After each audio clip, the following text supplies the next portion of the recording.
Hello, this is a guy who likes fanfiction and is too lazy to read, so here his age is but a number in audio form. Check the description for the links to the author. Chapter 18, The Order to Chaos. The tension in the room was palpable. The sheer power that this individual had to have to make 8S rank shinobi sit frozen in their seats. Inconceivable. Naruto's unique pupils roamed across each individual in the room, but only truly cared for the 5 leaders. Onoki, Mei, Gaara, Tsunade. Come now, Gokage, surely you cannot have a meeting about the King of Uzu without actually having the King of Uzu being here. The blonde teen raised an eyebrow before shifting on his feet and glancing behind him towards Mifune, leaving his back completely open to the shinobi behind him. It didn't matter. No one in this room was capable of killing him anyway. Mifune-san. It is a shame we couldn't meet on better circumstances. His tone was condescending as he turned back towards the shinobi in the room. The Elemental Nation's 5 strongest shinobi. In one place. I'm honored. Silence. It was beginning to annoy him. Tsunade was the only person sans Jiraiya that could identify and acknowledge when the boy was about to do something reckless. Tsunade was curious as to what exactly he'd do. They had spoken about the summit several times, but he had never actually explained what he'd do.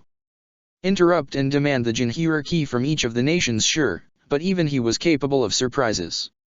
Is this the greeting I get? The man who has hunted down the Akatsuki single-handedly, the man who rebuilt an entire clan from the ashes, the man who erased an entire country. He stands before you and you have nothing to say? I expected fealty, but not cowardice. Naruto felt a great deal of satisfaction flow through him as several of the shinobi in the room glared at him. Mocking powerful shinobi who possessed fragile egos would light a fire under them. Good. He wanted them at their strongest. It would be boring to crush some of the strongest shinobi in the world who lacked fighting spirit. You dare show your back so brazenly and speak to us as if you were an equal. Onoki's tone was coated in venom as he glared at the son of Minato. The gall of children these days is unfathomable. Naruto scoffed at the short, flying man. It is bold of you to assume that we are even equals in the first place. You are an ant gazing up at a giant. Mind your step, lest I trample atop you without looking. His words caused a seething rage to build in the Tsuchikage. This boy. He reminded him of someone. Someone who was incredibly powerful. Someone who had struck true fear into his battle-hardened heart. A man, with only one true rival in this world. Madara Uchiha. The sheer power radiating off this boy was reminiscent of the day that Onoki had stared into those terrifying crimson orbs. To be completely and utterly outmatched in every aspect. That same feeling was building in his chest when he stared at this child. It was not a secret that this boy was Minato's child either. It was just icing atop an already poisonous cake. The legacy of the Yondaime Hokage stood before him with a stance that Madara Uchiha had possessed. Hatred gripped his being, but fear stayed his hand. If this boy was anything like Madara, then he could do nothing to him. To hate someone so much but not have the capability to do anything about it. It sickened him. You are a hateful man, Onoki. It is impressive. I've only ever seen hatred that compared to yours from the Kyuubi. But you are nothing to my Byakuya. Naruto completely dismissed the Tsuchikage as his eyes landed on the Hokage. He ignored the vicious glares he received from Iwa's side of the table. Their anger and hatred were irrelevant anyway. They would bend the knee whether they liked it or not. Tsunade slowly clasped her hands together before placing her elbows on the table. Her hands covered her mouth as she spoke with a tone that was devoid of emotion. You have betrayed me. It wasn't a question, but a statement. His queen was a remarkable actor. The King of Uzu reached into one of his pockets, ignoring how tense the room got when he did so. He slowly pulled out a headband before throwing it on the table. The metal insignia clinked across the table several times before it slowly halted at Tsunade's position.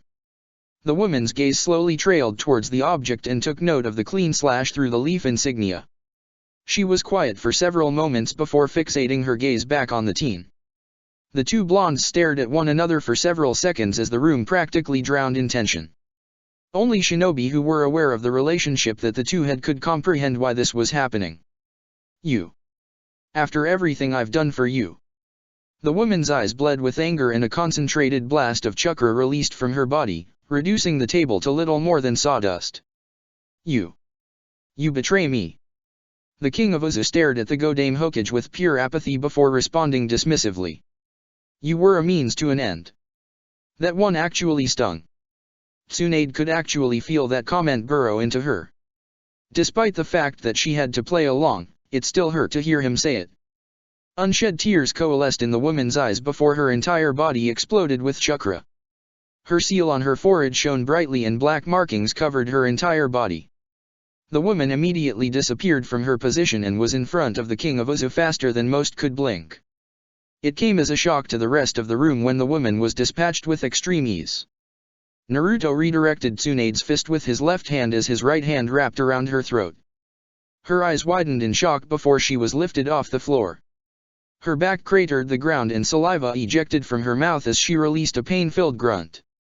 She was unable to react as the boy's foot stomped directly on her abdomen, breaking several of her ribs.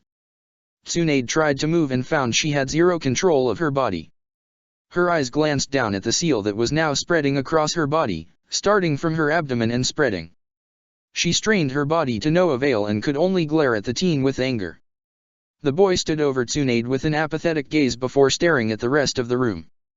He slowly raised his hands up before speaking. Do you wish to try your luck? I have defeated the strongest Kage in this room. Perhaps the four of you would put up a better fight. Naruto silently observed the rest of the shinobi.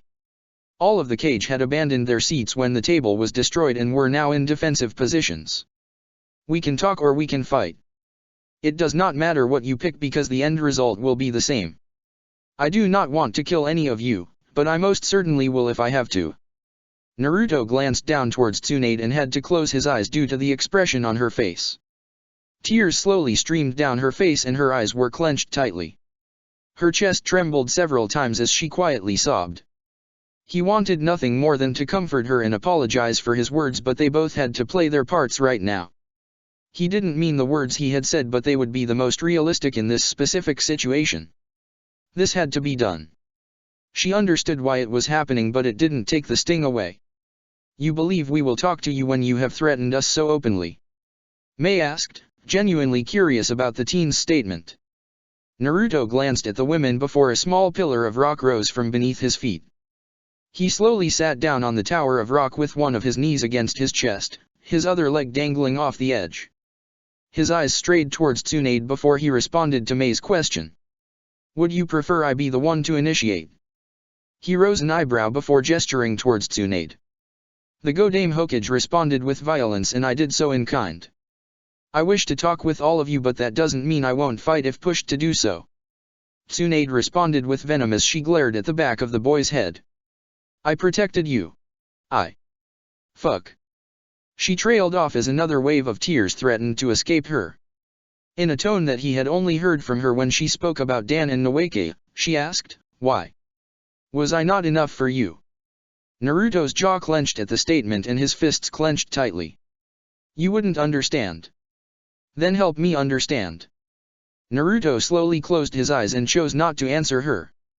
He was silent for several seconds before focusing on the shinobi in front of him. He rolled his neck several times before speaking. I stand before the elemental nation's most influential leaders. You have heard the rumors, and I am the king of Uzushiagakuer. I do not need to prove it to any of you. He gestured with his hand before continuing. I am here because I believe this world is in need of change. Gaara glanced towards his siblings before focusing back on the blonde. And you start with attacking the Gokage. Naruto waved off his fellow Jinhiraki's statement before responding. It was the easiest way to speak with all of you at once. Like I said, it doesn't matter, because at the end of the day I will get what I want. And what exactly is it that you want? Naruto glanced towards Jiraiya before shrugging his shoulders. I want the Byakuya. Iwa, Kumo, and Suna will hand over their Jinhiraki to me. Onoki scoffed in disbelief before shaking his head. Iwa will do no such thing. The Yonbai and Goba belong to Iwagakuer. Naruto raised an eyebrow at the man's statement before brushing it off. That is where you are wrong. The Baijuya don't belong to any nations, nor do they belong to any person in the elemental nations. He scoffed in annoyance while his eyes narrowed. Hashirama Senja was a foolish, idealistic man. Baijuya are not weapons, nor are they tools for you shinobi to use how you see fit. I will be taking them away. Mankind has proven time and time again that they are incapable of coexisting with one another. You do not have ownership of the Baijuya. You will be handing them over. If not. The boy's eyes gleamed dangerously as he exerted his will onto the shinobi in the room. I will kill you all and take them directly out of your villages. Mei's eyes narrowed as she crossed her arms underneath her bust. You are not giving us a choice in the matter to begin with. You are unbalancing what has been the status quo for almost 2 centuries.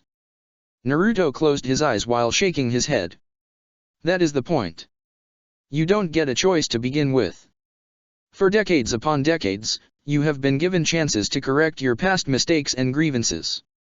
And each of your countries have failed to do so. His eyes opened and he trailed them over Onoki. Causing unnecessary wars due to personal grievances. His eyes trailed towards Ai next. Exerting pressure on other villages for perceived slights. They ended on Mei and he rolled his neck several times. The only way to fix this system is to destroy it in its entirety. Jiraiya stared into the boy's eyes as he crosses his arms against his chest while speaking in a hardened tone. And you believe you can fix it with death and subjugation? Naruto glanced towards his former sensei before shrugging his shoulders. The shinobi system was built on the same foundation. I'm not here to fix anything, nor am I trying to establish peace. His mocking tone made Jiraiya's frown grow deeper. I am the order to the chaos that runs rampant in our world. Jiraiya glared fiercely at the boy as he responded. You cannot expect people to bow to you. You've killed thousands of innocent people already. You can't rule through fear and subjugation. Naruto was silent for several seconds before responding. A small price to pay for order. Their deaths will pave the way for a new world. A world that I will lead and dictate. For generations and generations to come. I narrowed his eyes at the teen before speaking. You are delusional. Naruto ignored the insult with a shrug. You wouldn't understand, and I have no desire in trying to get you people to understand it. He tilted his head curiously before gesturing with his hand. Will you bend the knee to Uzu and hand over your Baijuya?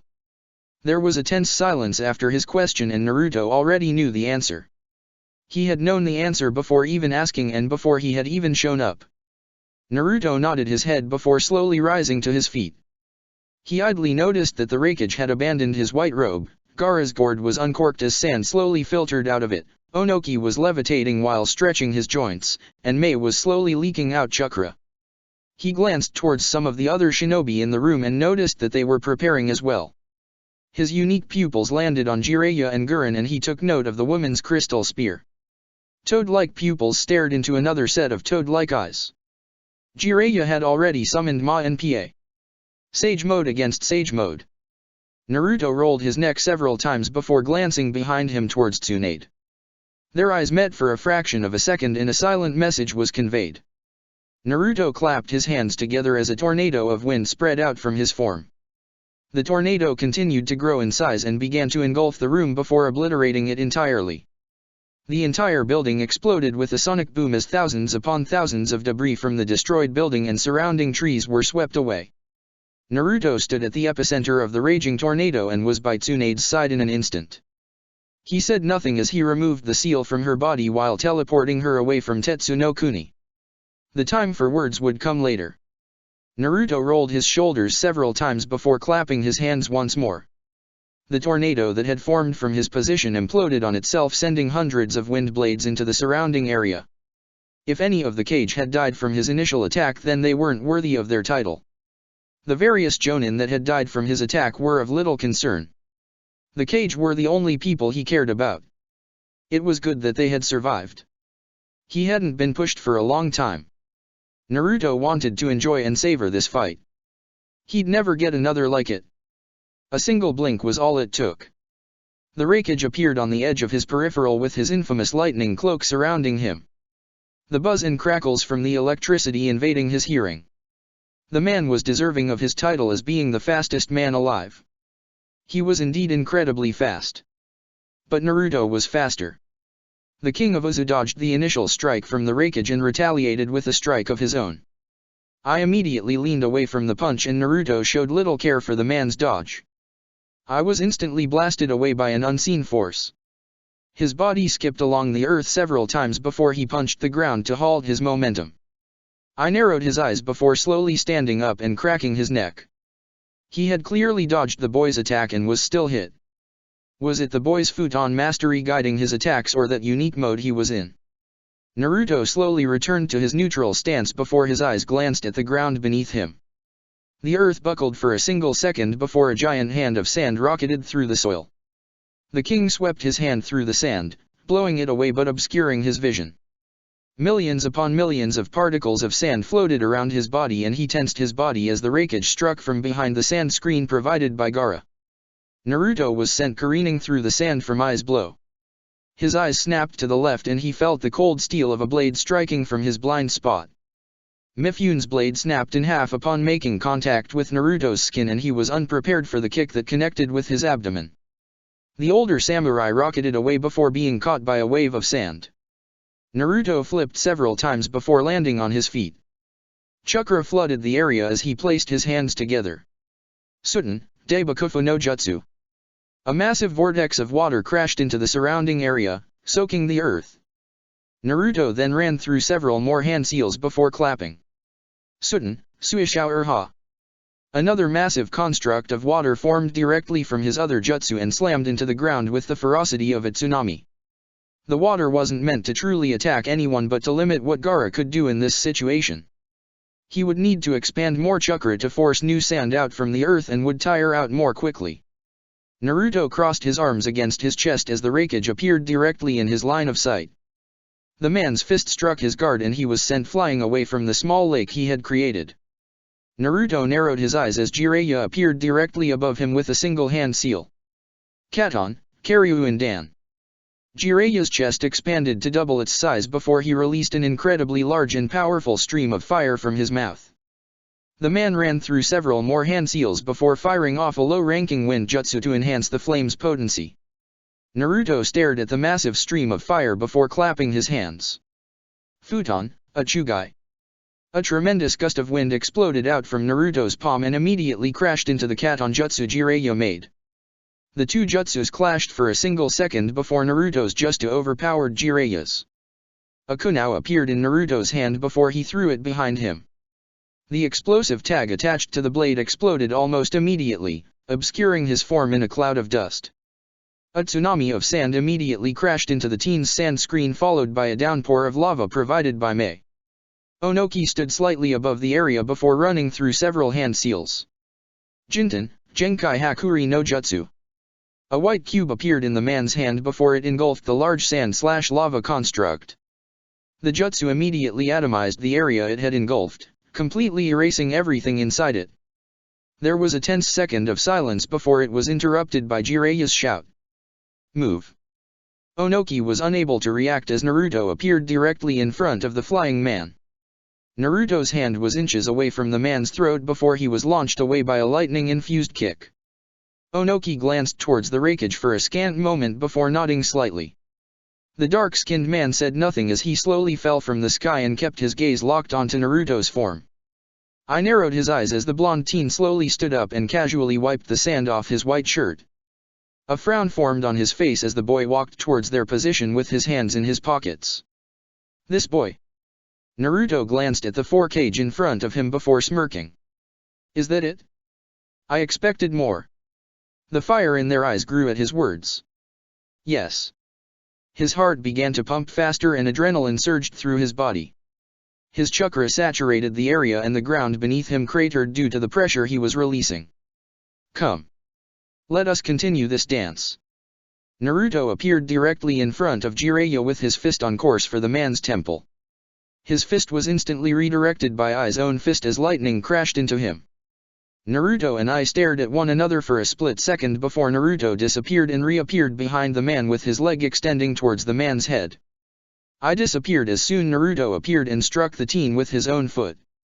Naruto crashed through several trees before bracing his body as a wave of sand toppled over him.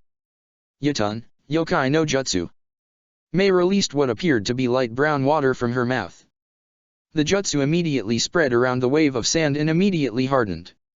She ran through several hand seals before snapping her fingers.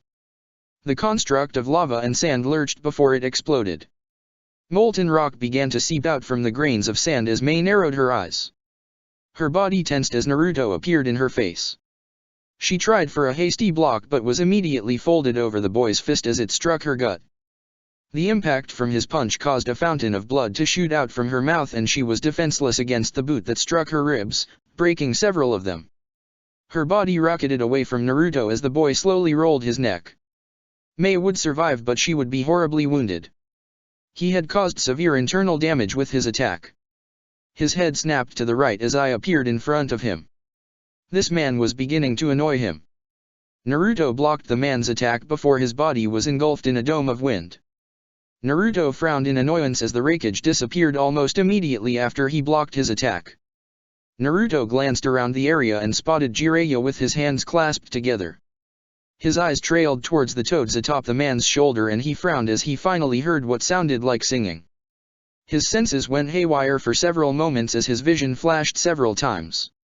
He blinked a single time before frowning as he noticed he was in a barrier seal surrounded by 4 large toads with swords. Magen, Gamma Rinsho. Naruto heard Jiraiya but could not see him. Genjutsu. Sage Mode Genjutsu. This was actually slightly worrying. He knew how powerful Sage Mode Jutsus were. A Genjutsu completely dedicated for entrapping the victim and killing them. He glanced at the 4 large toads as they slowly pointed their swords towards the barrier seal he was inside of. Hubris is your downfall, Naruto. Naruto rolled his eyes at Kurama's statement. This will not hold us. Of course not, but it is amusing to see you actually struggling against it. Naruto shook his head before slowly closing his eyes and placing his palms together. He had never thought he'd actually have to do this but, better to be safe than sorry. The time for games was over. This fight was over now. It was time to end this farce. The world would weep for the loss of its 5 cage and Naruto would take advantage of it. He had a goal to achieve. He was the order to the chaos after all. Kurama. Sync with me. Break. Jiraiya released a sigh of relief as he slowly unclasped his palms while staring at Naruto. The teen was completely motionless and possessed a blank visage on his face. The rest of the cage sans Mei glanced at the stationary teen and waited for any signs of movement. What is happening? Gaara slowly floated over towards the rest of group, standing atop a cloud of sand. Jiraiya glanced at the 2 toads on his shoulders who were now heaved over, out of breath. A Genjutsu. One that is unique to the toads. It is nigh inescapable and designed to kill the user once they are under its dash. Jiraiya boy, he's not dash. Fukasaku was interrupted from finishing his statement as an incomprehensible amount of chakra exploded out from Naruto's position. The concentrated blast of chakra knocked several of the cage to the ground. The pressure in the area increased tenfold as a pillar of golden light struck down on where Naruto was standing. A wave of heat bombarded the area, melting all of the snow instantly. The cages could only watch the scene in muted shock as a bright light of golden energy began to slowly emerge from the gigantic smog of steam and sand. A golden figure slowly stepped out of the steam and the cages felt their stomachs churn when gazing at the individual. Their entire body was glowing orange with several black megatamas around the chest forming a circle that wrapped around towards the figure's back. A Haori bathed in the same golden energy clung to the person's form and flickered like wisps of fire. 2 distinct horns jutted upwards from the man's crown and emboldened black markings spread out across their entire body. Naruto slowly opened his eyes before glancing down at his body. He slowly clenched his fist before a small smirk formed on his face. So this was Kurama's true power. Exhilarating. He felt like he could take on the entire world at once, multiple times over, without stopping. Such power. Naruto glanced towards the remaining cage and Jiraiya and took in their slightly horrified expressions. He could now sense their fear. Their pure, unadulterated fear. These emotions. You will get used to it over time. This is the first time we have ever truly synced. But now, there is no one to match you. From here on out we are unstoppable. Naruto slowly nodded his head at Kurama's statement before inhaling deeply. The time for games is over. With your deaths, I will rebuild the world anew. The golden-shrouded teen slowly raised his right hand into the air. Red and blue chakra began to appear before coalescing into a black ball. The black ball began to produce an ear-splitting shrieking noise before reaching the size of a basketball. Naruto's unique pupils gazed at the tiny Biju Udama before wind began to circulate around it. A sonic boom blasted out from his position that caused a minor earthquake to shake the terrain. The Biju Udama was encased by a rotating shuriken of wind, not unlike his Raisin Shuriken. The cage trembled in fear before I tried to stop the boy from finishing the jutsu. The dark-skinned man appeared directly in front of Naruto to stop him. Naruto followed his movements with extreme ease before his left hand shot out, catching the Raikage by his throat. The man's eyes widened at the action as he tried to attack but found that he couldn't move his body. Amusing. You are fast but not fast enough. Naruto turned back towards the other cage before launching Eye towards the group. The man crashed into the earth several times before being cushioned by Gaara's sand. This world will change. I, as the king of Uzu, will bring change to this broken world. Your deaths. They will aid it. Naruto's jutsu produced several sonic booms before it grew 2 times bigger. He raised the jutsu above his head before teleporting into the air with a burst of speed that the remaining cage could not follow. Senpo, Biju Udama Raisin Shuriken. Break. Naruto frowned to himself as he stood over Gaara's body. He closed his eyes for a single moment before placing his palm on the teen's stomach. He could feel the boy's pulse. It was weak. You should have listened, Gaara. The sand-wielding teen just stared into the sky with a blank gaze, not responding. Snow gently fell onto his prone form and he could barely keep his eyes open. Why you? Why? Naruto glanced towards the near comatose boy before responding quietly. The strong thrive and the weak perish. Gaara's eyes slowly closed as he responded one time last time. Why you, will and not succeed? The king of Uzu nodded his head before slowly breaking Gaara's seal. We shall see. Goodbye Gaara. A pillar of red chakra shot down towards Naruto and Gaara's position once he finished speaking. A tremendous chakra presence slammed down into the area followed by a titanic beast. Naruto slowly stood to his feet before staring at Shukaku. Will you try to fight as well? It will end poorly for you Shukaku. Do not test my patience. The normally insane Baijuyo just quietly stared into the eyes of the teenager. The tanuki was silent for several moments before tilting its giant head. This boy. He was like father. They had the same eyes. Shukaku bent its body towards Naruto as its face was but a couple feet away from Naruto's own. Where am I going? Naruto raised an eyebrow at the fairly normal tone of the Ichibai. He had expected some sort of insane rambling followed by an attack. This was new. You are coming with me to Uzu. Komei is there as well and Kurama is with me. I am in the process of gathering your other siblings. The beast's unique eyes stared into his own for several seconds before it nodded in compliance. It rose back to its full height before glancing around the area. Is there sand on Uzu? Naruto raised a curious eyebrow before placing his hand on the Ichibai's foot. Of course. The Ichibai clapped its hand like a small child and released an insane cackle. AHH. There it was. What a strange beast. You will get used to it. Shukaku is the youngest. And the dumbest. Naruto rolled his eyes at Kurama's childish statement and insult. Kanji formed on the Ichibai's body as its gaze refocused on Naruto. The seal spread all across the Baijuyo's body and it remained silent. I will be teleporting you to a space that is cut off from humanity. Should you ever wish to return back to the elemental nations I will allow it, but you will be monitored. I do not want humans bothering any of you. They cannot comprehend and understand any of you. Shukaku did not respond but it did nod its giant head like a dog. Again, what a strange beast. The Ichibai was engulfed in a yellow flash and its presence disappeared instantly. Naruto sighed quietly before cracking his neck. We can hunt Zetsu and Kisame down now. My ability transcends any barriers. They cannot hide anymore.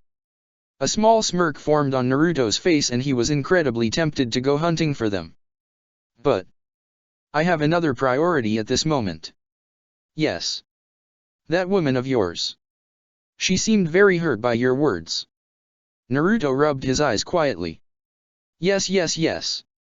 But I did not mean them. We will speak later, Kurama. The beast did not verbally respond, but Naruto felt the Kyuubi acknowledge his words. Naruto teleported to Guren's location and noticed she possessed several cuts on her body with minor tears through her outfit. The woman was leaning against a large crystal while she tried to catch her breath. Her gaze snapped to his in alarm before eventually calming down after recognizing who it was. The Shoton user wiped some blood off her face before speaking. You are terrifying, Naruto-sama. Naruto did not respond immediately and only offered a shrug. I could have done much more if I wished.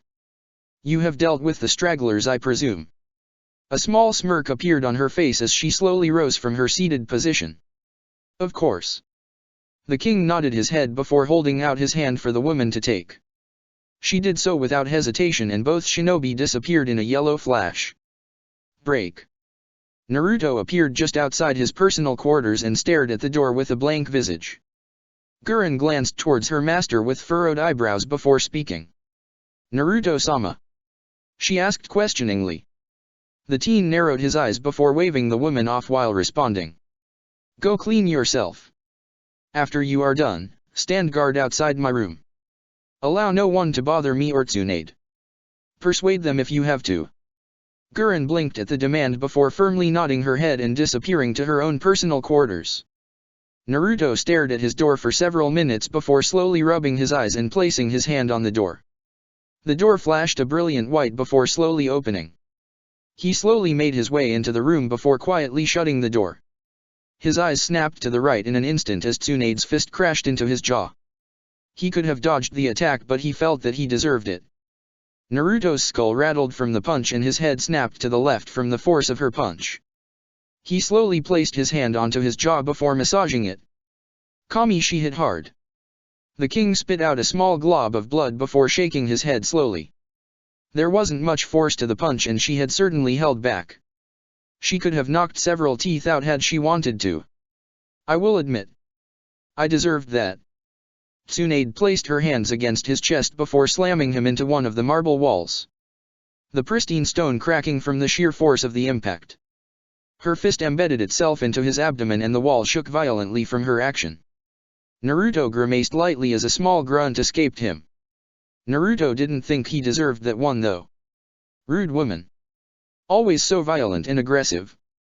But not that one. The woman's beautiful eyes glared into his and a small frown appeared on his face as he studied the woman's face.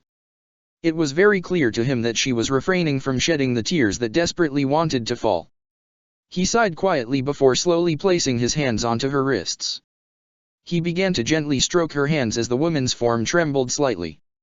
Naruto's hands began to slowly roam across her arm before stopping once he reached her shoulders. He began to lightly massage the woman's tense muscles before moving down her body.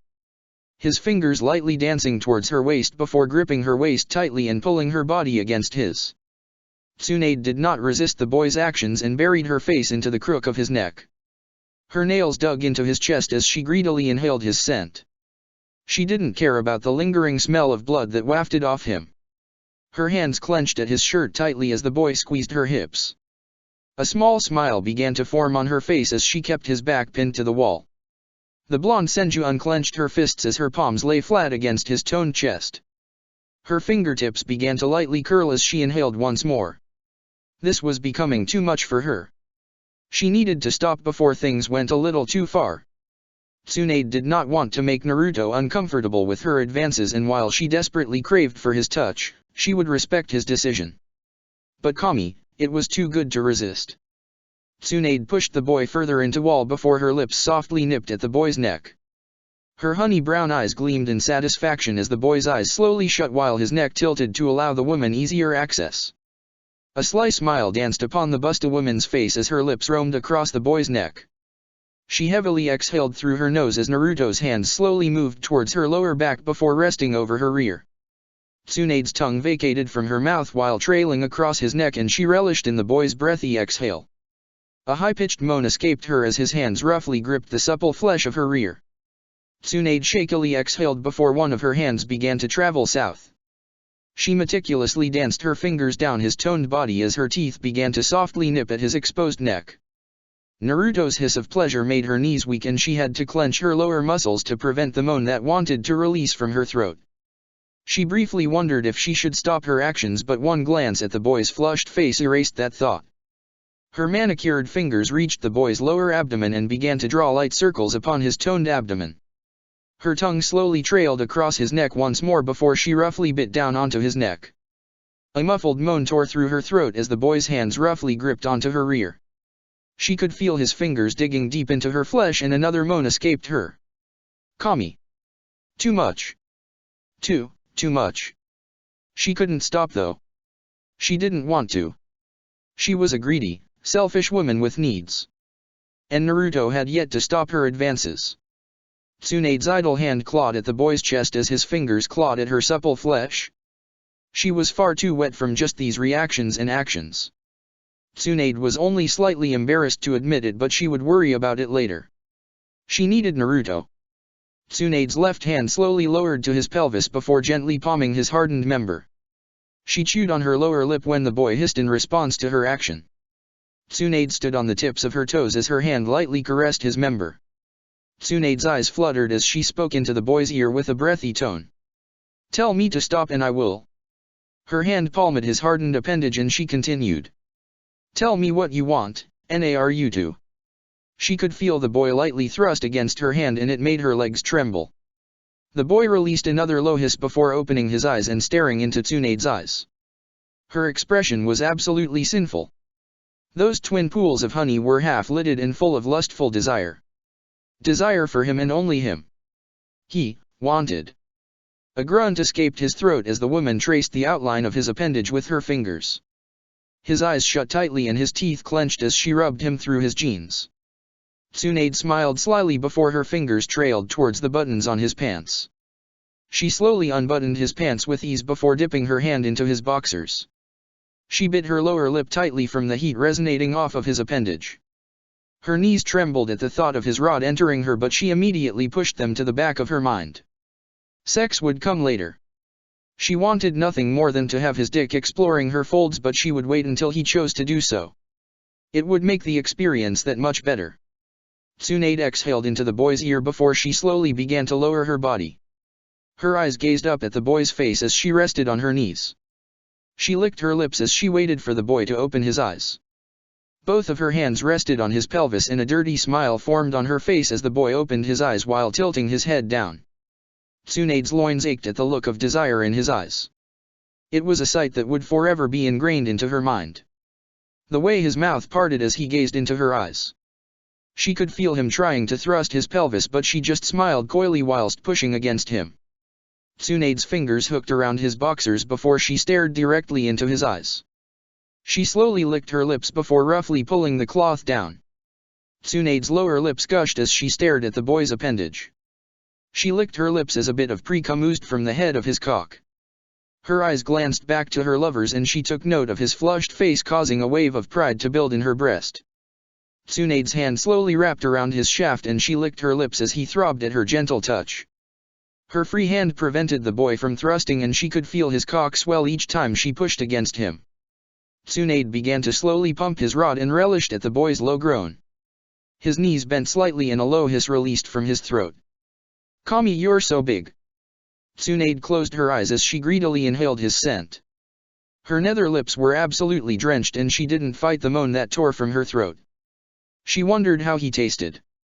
Just the thought caused another wave of ecstasy to crash into her.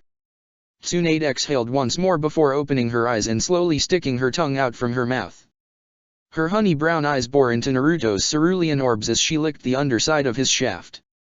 His low groan made her pussy quiver and her knees trembled at the sound. Tsunade's tongue slowly trailed towards his bulbous head before slowly retreating back down the shaft. The woman continued to tease the boy as his groans grew louder at her actions. Tsunade's other hand vacated from his pelvis and found its way to her dripping snatch. She began to lightly rub her seeping folds as her tongue ran down the shaft of her lover. Tsunade's hand began to slowly pump Naruto's cock in tandem with her tongue as her fingers vigorously rubbed her nether lips. The busty blonde placed the head of her lover's cock on top of her tongue before she began to vigorously pump his rod. Her brown eyes gazed into her lover's blue eyes before a surprised moan tore from her throat as his hands found purchase atop her crown.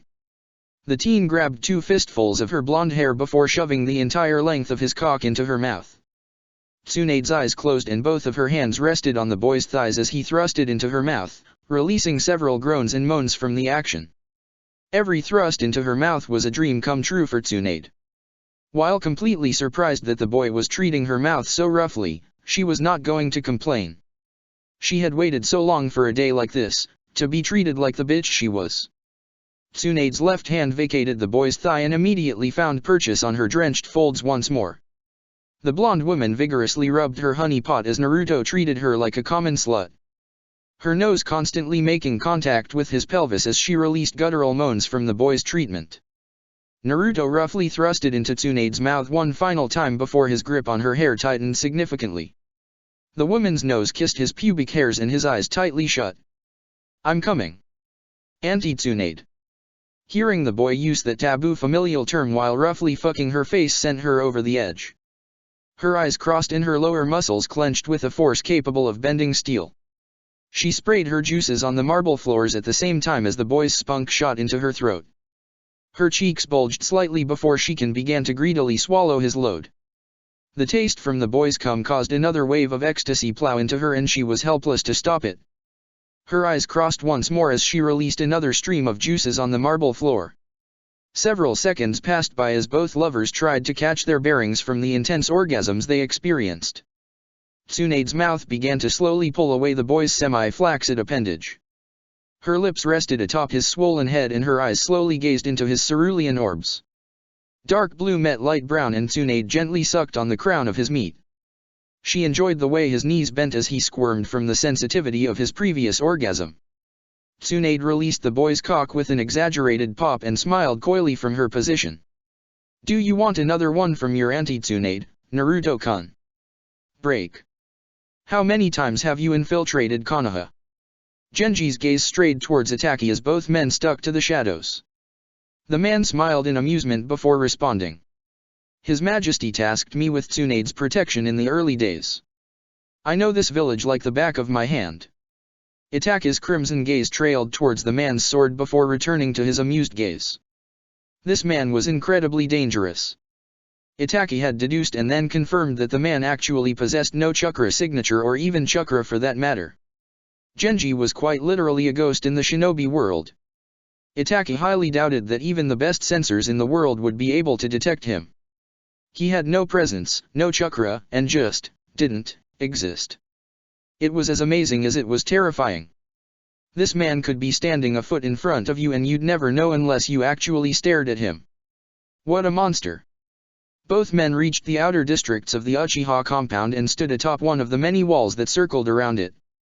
Itaki's gaze rose to the sky, taking note of the various dark clouds looming over the village. A hint of nostalgia crept into Itaki, but he curbed it as soon as it surfaced. His Sharingan roamed the compound for less than 10 seconds before he began to make his way towards the main compound home, with Genji following shortly after. Visions of the many dead Uchihas that he had slain showed up at every corner. The blood from all their deaths staining the streets and walls. He ignored the visions as he slowly halted outside of his former home. His expression softened, if only slightly, as he stared at the front of the large home. The memory of his mother welcoming him home with a loving smile as his younger brother ran out of the home clinging to his leg, popped into his head. "Enai-san! Enai-san!" Itaki's eyes closed as his head tilted towards the sky. A flash of lightning followed by a thunderous boom rang out as rain began to pelt the village. Itaki's form became drenched in a matter of seconds and he cared little for it. Genji's finger tapped the sheath of his blade as he studied the man beside him. So the Reaper was capable of emotion. Genji had assumed that Itaki was more monotonous than even the king. His Majesty had been slowly showing signs of normal behavior over the years, but it was still an arduous task. Genji would allow the man to mourn. Even he wasn't so heartless as to deny the man his one wish. Several minutes of silence went by, with the only noise coming from the occasional booms of thunder before Itaki finally moved towards the home. Genji stayed a step behind the man as Itaki entered his former home. The Reaper of the Uchiha clan glanced around the area before locating the 8th tatami mat and pulsing his chakra on it. The floor immediately opened to reveal a secret entrance with a flight of stairs. The resurrected man slowly made his way down the stairs as Genji followed with a curious gaze. The stairs led to a dark tunnel that both men traversed through before reaching a stone wall that had several seals on it. Genji studied the wall as Itaka placed his palm against the rock. The rock flashed white before it slowly rolled into the wall, revealing a rather large room that looked completely tidy despite the years of vacancy. A rather large stone tablet sat on a unique pedestal surrounded by several candles. Both men walked towards the tablet and Genji raised an eyebrow, noticing there was nothing written on it. He glanced at Itaki and noticed the man had his main Sharingan activated. The man's blank visage shifted and Genji blinked as the man actually looked taken aback by what he was reading. "Is something wrong, Itaki?" The Reaper did not respond immediately and continued staring at the tablet with a troubled expression. He shook his head slowly with furrowed eyebrows. "This isn't the original tablet. This is a fake." Chapter 19, The Will of a Single Man. 3 days. 3 days was all it took to thrust the world into pandemonium. The news of each Kage's death at the hands of the King of Uzu had shocked the world. It didn't help that Kakashi had been killed by Naruto shortly after the Godame Hokage and her guards were teleported to Tetsu no Kuni. So many deaths. So much confusion. Pale, white eyes stared out from the confines of their room with an indescribable sadness. The light from the moon illuminated the young woman as a single tear slid down the side of her face. Why? Why had he done these things? Hinata could understand, to some degree, why Naruto had done what he did. He had always viewed life from a skewed perception. Growing up with a past like his, Naruto didn't have bonds. He didn't care about people. Shouldering the world's hate and using it to make himself stronger.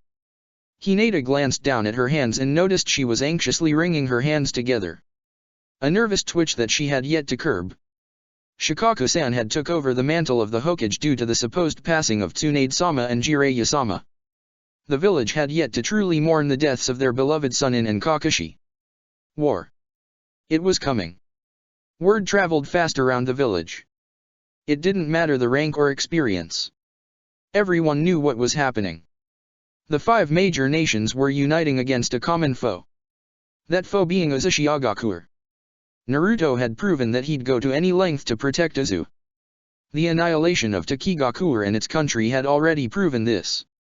The subsequent massacre of the strongest shinobi in the elemental nations just added to the already out-of-control fire he had caused. Uzushiagakuer was the enemy. Hinata shook her head in sadness. History had a sick way of repeating itself. It had been almost unbelievable, during that time period at least, when 3 of the major nations had come together to rid the world of the Uzumakis. Now every village was banding together to stop this force once again. Another tear fell from Hinata's face as she closed her eyes. Why was the world so cruel? Why did the violence of man cause the deaths of the innocent and pure? Hinata just didn't understand. Niji was right when he had told her that she wasn't cut out for the shinobi life. She now truly understood that he hadn't been trying to insult her or demean her. She truly wasn't cut out for this life. Hinata released a soft sigh before shifting in her seat. She adjusted her silk robe before standing to her feet. Once she rose to her full height, she was frozen in her spot. A presence was behind her. A dangerous one at that. A presence that she was intimately familiar with. Hinata's Byakugan activated as she shifted on the balls of her heels. As quickly as she could, she thrusted towards the individual with a lightning-fast palm strike. The attack was easily parried by the man as he snaked his hand around her wrist. Panic struck her core as she stared into his apathetic gaze.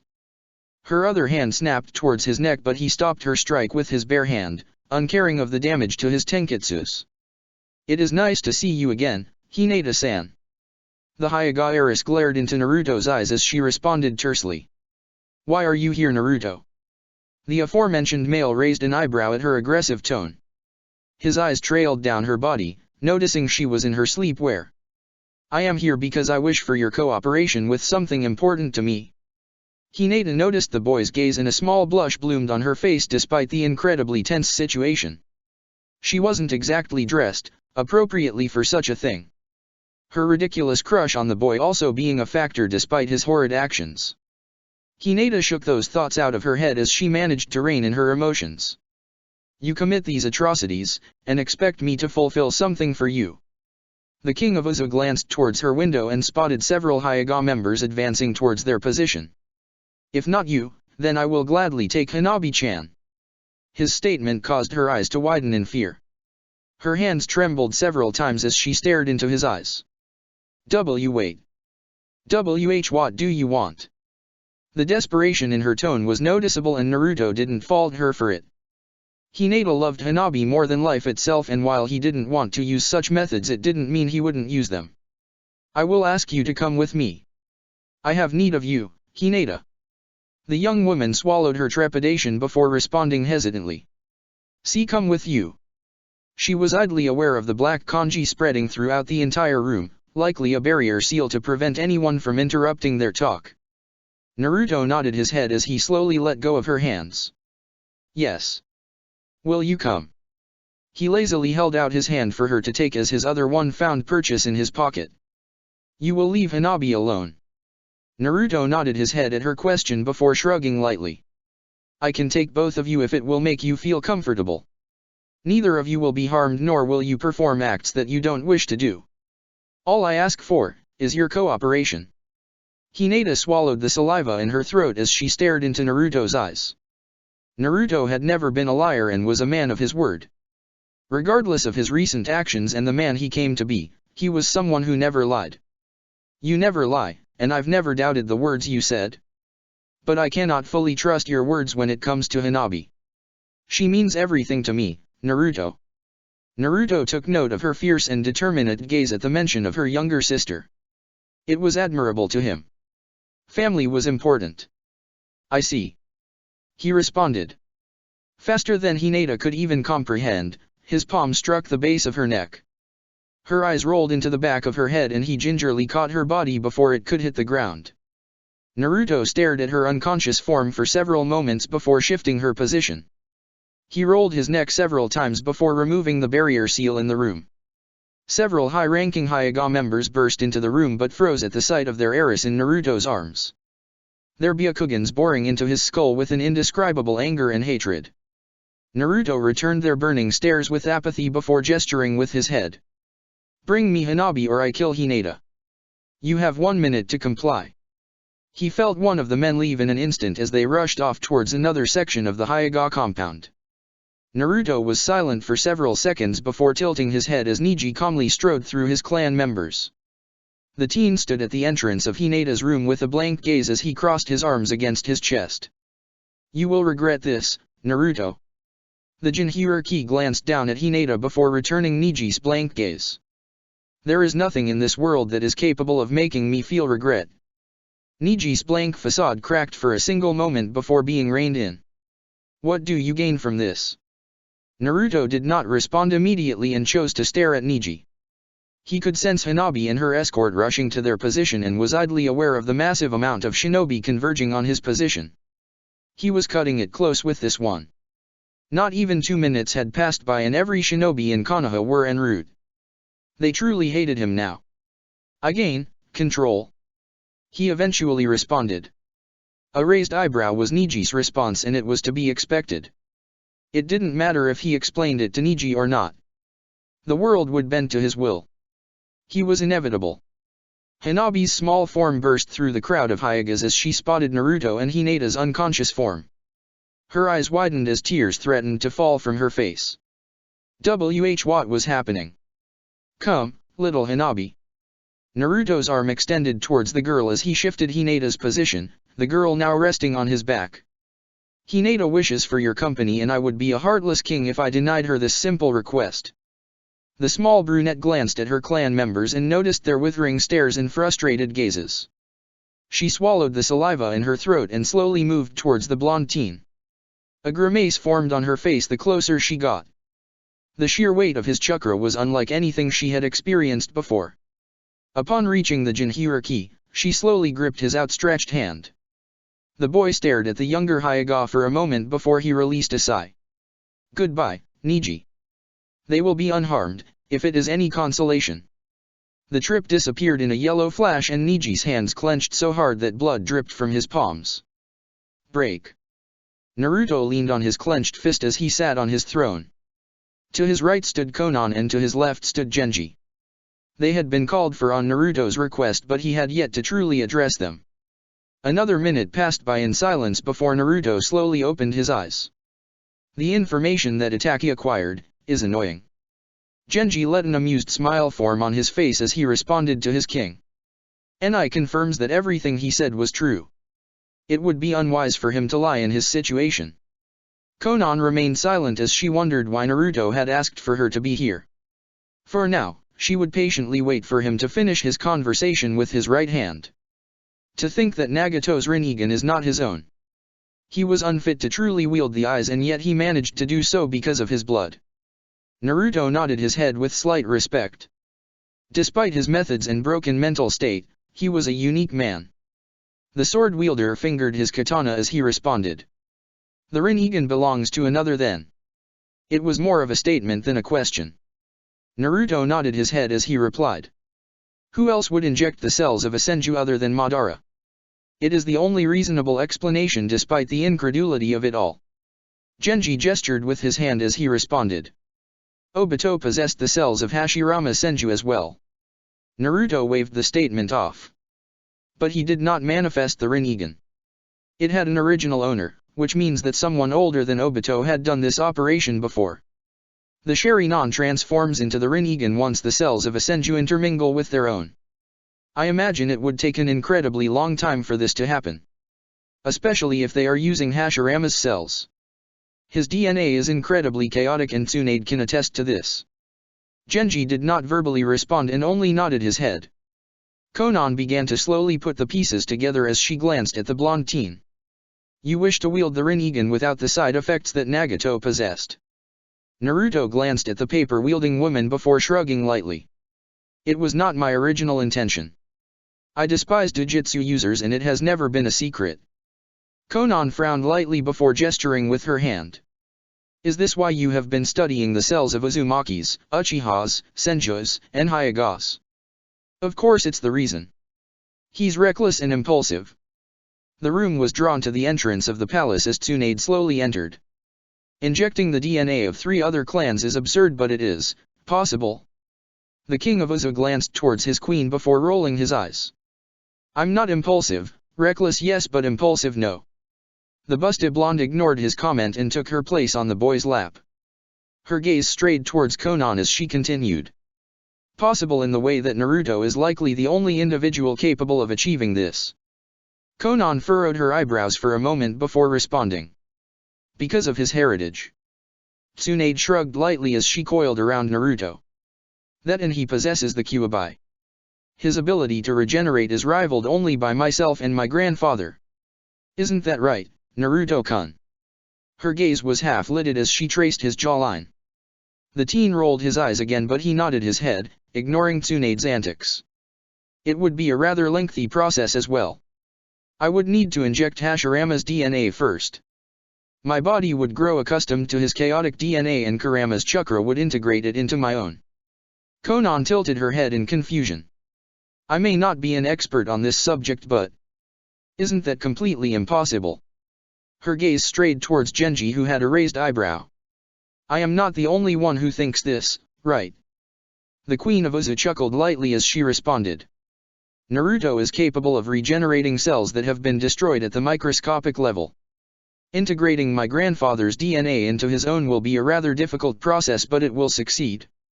A normal person's body would reject the foreign cells and their immune system would attack the foreign cells entering their body. But due to the Kyuubi, Naruto's body has grown accustomed to foreign substances.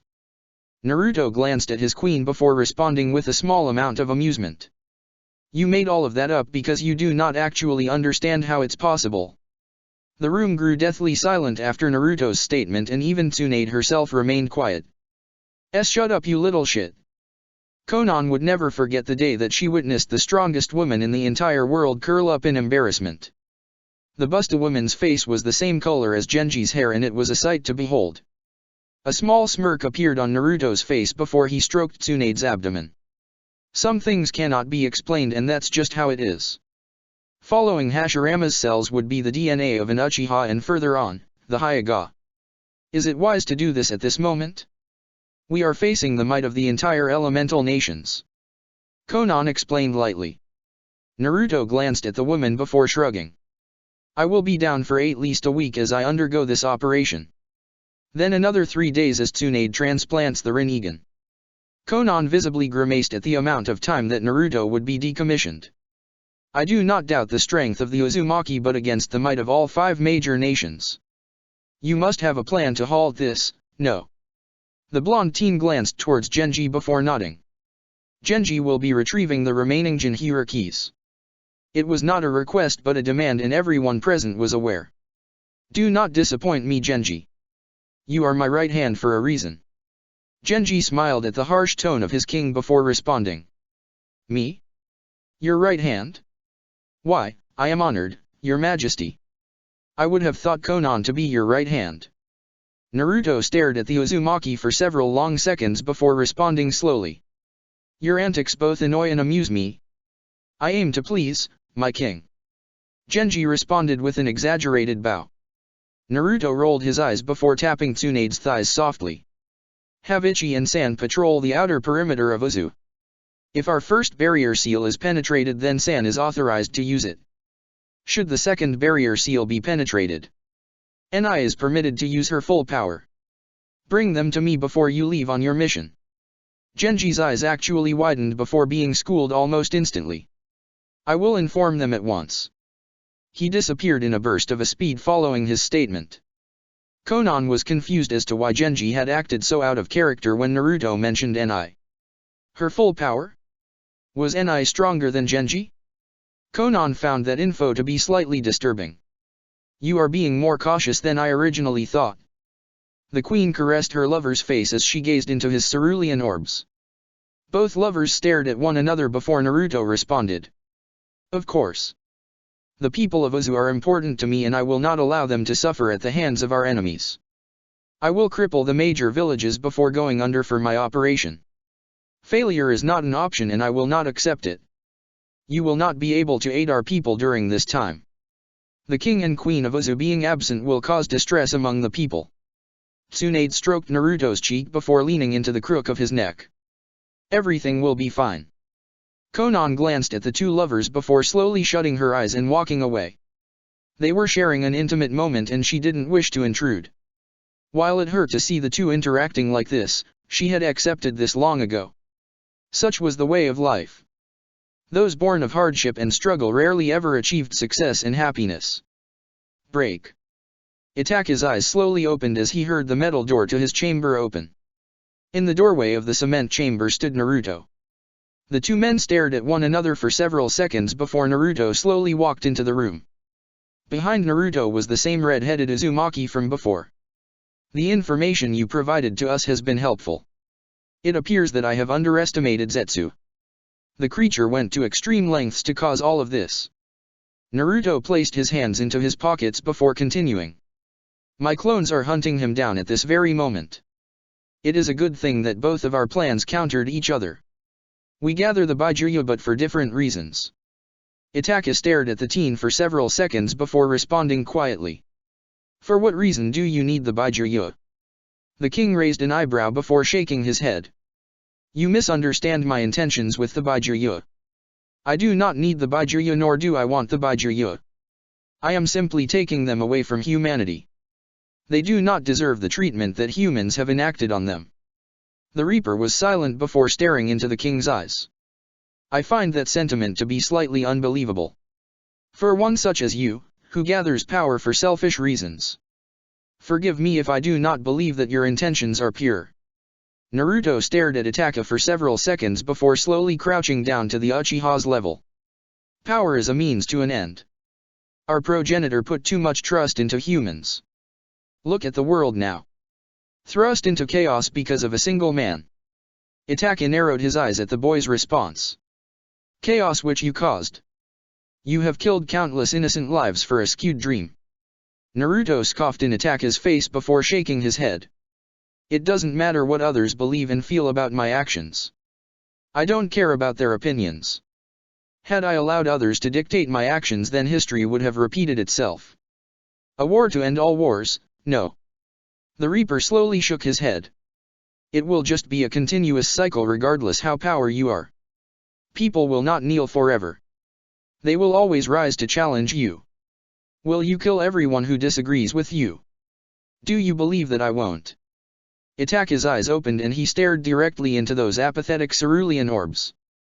The man was silent for several moments before his gaze trailed to the floor. You have the capacity to do so much good for the world, yet you stray down this path. Naruto slowly rose to his full height before questioning Itaka. Do you believe that I just waged a war against the 5 strongest nations just for the sake of doing so? Naruto's cerulean orbs bore into Itaka's gaze as he continued. Tell me, Itaka. What does it take to start a war? The ebony-haired man stared into the teen's eyes before responding. A madman with a thirst for control. The king of Uzu scoffed at the Uchiha's response as 5 arms of golden chakra sprouted from his back. You say that because you believe your way of life is the right way. Wind began to circulate in the room before 5 raisins formed on the hands. The wind grew stronger and stronger as blades began to circulate around the raisins. I started all of this because I believe the world is flawed. I do not care if people disagree with me or if they fear me. I have never cared and I never will. The powerful jutsus began to roar loudly from their positions, easily ripping up the concrete in the room and flinging it around haphazardly. The raisin shurikens pulsed before the entire room rippled. All it takes to start a war. The 5 raisin shurikens that Naruto created pulsed once again before they disappeared in a yellow flash. Is the will of a single man. Itaka was silent for several moments before his eyes widened in horror as he realized what had just happened. 5 raisin shurikens. 5 major villages. I will go to any lengths to subjugate the elemental nations. The method has already been decided. Death is a guarantee when it comes to war, and I have no sympathy for those I do not care for. Naruto pulsed his chakra in the room and Itaka's form began to crackle. The king of Uzu turned away from the Reaper of the Uchiha before placing his hand on San's shoulder. Remove your mask, San. War is upon us and it is time for me to go under. The teen removed his mask, revealing his mismatched pupils before bowing low to his king. I will join Kiyo-san. I suspect she is already scouring the perimeter of our shores. Naruto stared at the teen for several moments before patting the boy's shoulder. If they tread across our waters, then use everything at your disposal to slow them. The young man nodded his head at the king's statement and made to leave. Before he could disappear, the king addressed him once more. Kaneki. Do not disappoint me. Uzushiagakuer will need the royal guard now more than ever. Failure is not an option.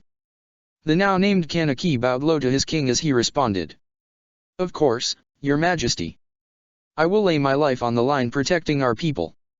Naruto stared at the teen before nodding his head. Do what you must. Retsu will unleash the full might of her power if they penetrate the second barrier. If she does, you will join Kiyo in evacuating our people. Kaneki bowed once more. Your majesty. The teen disappeared in a burst of speed to join his fellow royal guard member. Naruto glanced behind him to the withering body of Itaka before shaking his head. He proceeded to leave the chambers of the room whilst sealing it off and heading towards the underground lab of Uzushiagakuer. Break. A young woman slowly blinked before rising from her seat. Her face was blank and unfocused as she mindlessly walked past the various villagers and civilians. Her cerulean orbs ignored each and every individual before she reached the epicenter of the village. The beautiful woman placed her hands in her jacket pockets before raising her gaze to the sky. Her long, blonde tresses flowed out behind her as a gentle breeze swept through the area. Still, she remained unmoving and quiet, staring into the sky with a blank gaze. Several villagers passed by her, confused at her actions. Excuse me, dear. The blue-eyed blonde-haired woman turned towards the elderly woman who spoke to her. She stared at the woman before raising a single eyebrow, her blank gaze slightly unnerving the elderly woman. What is that you are staring at? The beautiful woman continued to blankly stare at the elderly woman before returning her gaze to the sky. I am waiting for the fireworks. She answered as if it was obvious. The elderly woman blinked in confusion before staring towards the sky. Fireworks. IWA has no celebration or event during this time of the year. Her gaze returned to the woman's face as her eyes scrunched up slightly. You look very familiar. Do I, now? That is interesting. Before the elderly woman could respond to the woman, an ear-piercing sound appeared directly above the blonde woman. Time slowed to a complete standstill as every single individual in the large clearing turned their gaze to the blonde teen. Their eyes widened in horror at the giant jutsu that was resting above the woman's head. Uzushiagakuer sends its regards. The blonde woman released the Raisin Shuriken as a blinding white flash exploded in the center of the village. A sonic boom emanated from the explosion and an enormous shockwave spread throughout the entire village of IWA. The screams of the villagers were silenced immediately as the microscopic blades of wind sliced through the village. Several thousand people were killed in an instant due to the surprise attack. Break. The 5 major nations all experienced the same attack and suffered countless deaths at the hand of Naruto's surprise attack. Clones in Henges stationed in each major village poised to cripple the economy and slow them, detonated the Raisin Shurikens that Naruto created in Uzu.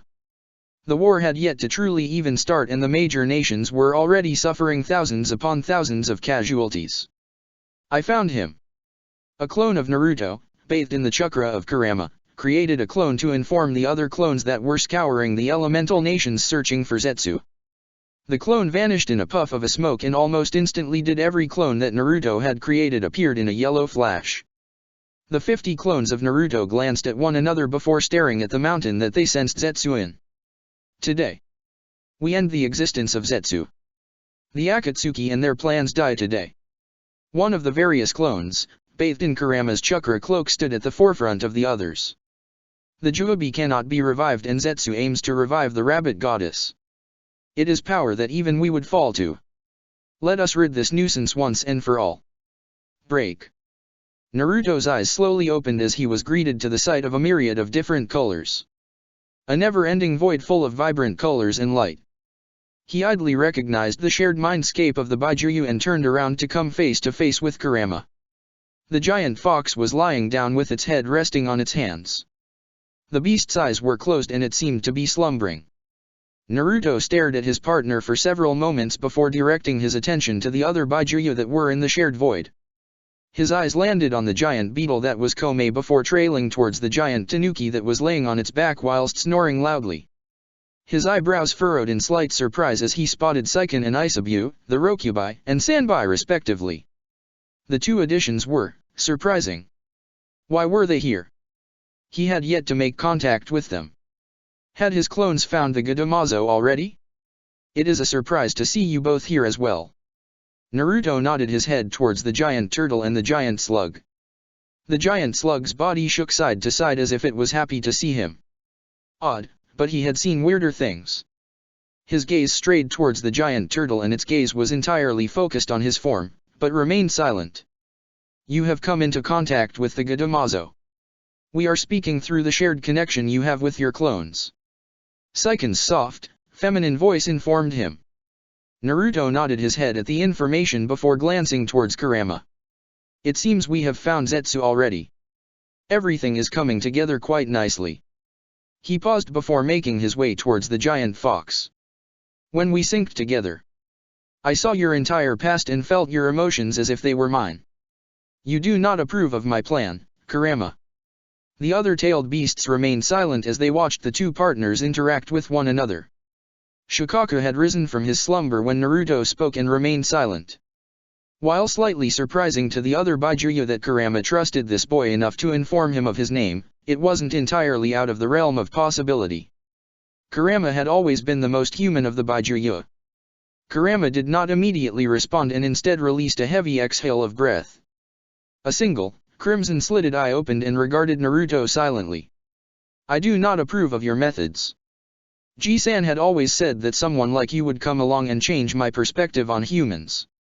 I did not truly believe him, but he always knew best. Naruto's gaze focused on the ground in front of Kurama as he contemplated his next words. Why did you not voice your thoughts? You are more stubborn than I am. Kurama explained easily. Naruto pursed his lips for a moment before returning Kurama's stare. My method is the only answer.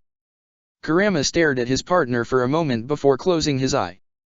The old man was able to do so without violence and bloodshed. But he also possessed power that was incomprehensible to you mortals. People looked at him as if he was a god. Which he might as well have been. Higoromo's methods worked. Naruto questioned in genuine confusion. No, not really. Hagoromo taught his people ninju. And corrupt humans used it in violence. It perverted the very teachings he spread and turned it into what it's known today, ninjutsu. Due to this, conflict reigned supreme, and I'm sure Kaguya felt it from her prison. Naruto was silent for several long minutes before he slowly closed his eyes while sitting down. He rested one of his arms against his raised knee before speaking. Is it wrong that I agree with Kaguya's methods? The silence that greeted him at his statement was deafening to the other Byakuya who didn't know Naruto like Kurama did. You and her are very similar, to some degree. Most of what I know about Kaguya is the little things that Aji-san would say. Apparently, she was very loving before consuming the god tree fruit.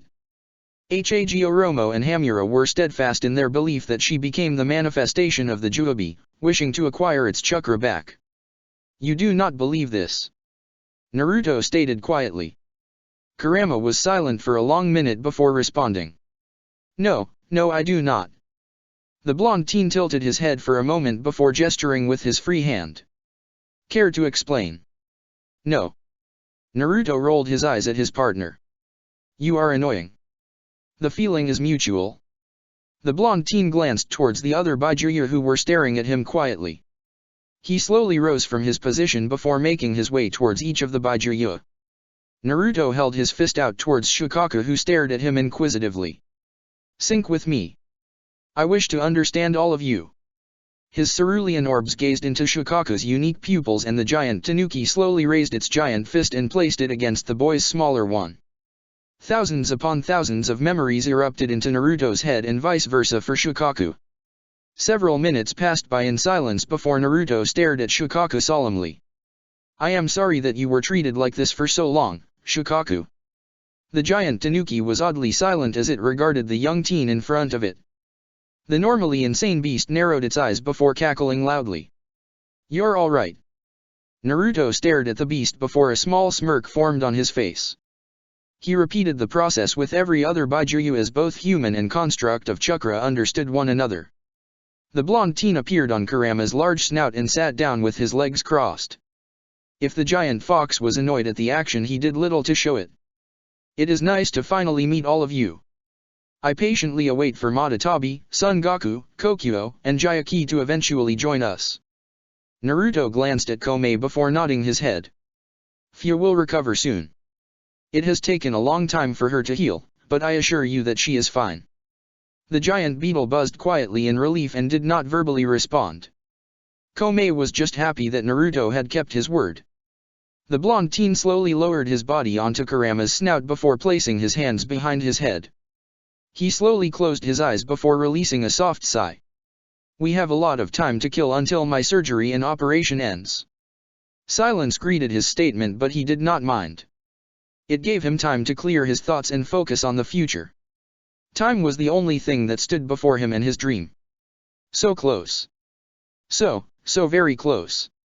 Chapter 20, Release me, my king. They are coming. And there is many of them. If we did not have Retsu on our side, then I would truly question whether or not Uza would stand. Kiyo's violet orbs glanced down at her companion who had spoken. Genji's words were a grim reminder of how outnumbered Uza truly was. There was thousands of shinobi in that encroaching army. Kiyo glanced to her left and stared at Kaneki, who had his palms on the water of Uzashigagakure's shore. The boy was an absolute prodigy when it came to understanding Fuinjutsu. He stood above all of his kin when it came to the art, even standing above his majesty. Kaneki had been able to replicate the Hiraishin from a mere glance of the kunous they were scribed on. The ease at which he could break down formulas, scrawl jutsu, and create formulas was awe-inducing. Even more so when those individuals were Uzumakis who already understood Fuinjutsu to an abnormal degree. They are now traversing through the ocean towards us. Kaneki's mismatched gaze strayed towards Kiyo before he spoke again. I can segment their battalion and drown contingents of their forces. The Amazonian Uzumaki narrowed her eyes before replying. Do so when more than half of their forces step into the water. You have the smallest chakra pool between us, we will need you on standby should their forces push through our barriers. His Majesty wants you to evacuate the island. Kaneki blinked in confusion before responding. But he was silenced by the woman's piercing gaze. The lives of the Uzumaki are more important than dealing with this army. When they cross, you sink them and evacuate our people. Retsu and I will bombard their forces. Genji began to slowly unsheath his sword as a black miasma wafted off of the blade. I will deal with their leaders to cause disarray. He slowly spun his cursed blade before resting it against his shoulder. Retsu's small form began to lightly poke at Genji as she tried to get his attention. The eye patch wearing Uzumaki turned towards her with a curious gaze as she gestured with her hand multiple times. Genji frowned lightly before speaking. Your mask is to stay on. His Majesty demands it. Retsu crossed her arms with a small huff and sat on the ground as she pouted. She released a tiny groan of anger and refused to look at her comrades. The other Royal Guard members just smiled in amusement at the girl's reaction. Forgetting about us, are you? The quartet turned their gazes towards the two newcomers who were slowly approaching. I will protect Uza with my life. Naruto-sama did not have to take me in but he did. Gurren nodded towards the four Uzumaki members who returned the gesture. Their gaze strayed towards Konan who was staring at the ocean with a blank gaze. I will repay the hospitality that Naruto has given me. The paper-wielding woman responded simply. There was an underlying tone to the woman's statement but no one called her out on it. The two women joined the group as they gazed at the large body of water that separated them from the thousands of bloodthirsty shinobi who wanted Naruto's head. His surprise attack had garnered even more hate and anger due to the many innocent lives he had took. He had stated that he wanted to cripple the major villages and cripple them he did. Thousands and thousands of people who had nothing to do with the war were killed. The anger was understandable. Kaneki spoke quietly as he pulsed his chakra through the ocean. I will seal several contingents off while drowning their backline. If an army lacks medics, they will bleed to death. Kanji began to appear from the palms of his hands as his chakra exploded around him. His hands slowly left the water as he began to rapidly run through hand seals. The boy's chakra spiked once more before a sealing array formed in the very air itself. Kaneki's mismatched pupils became unfocused as his hands slowly roamed over the intricate formula that was inscribed in the air. Gurren and Konan watched on in absolute amazement at the boy's actions. They didn't even know that sealing formulas could be formed in thin air. Kaneki's fingers slowly traced through the formula before stopping in the middle of the formula. He pulsed his chakra several times and the seal flashed a brilliant white before melting away as if it had never existed. The boy's eyes slowly refocused and he slowly stood up.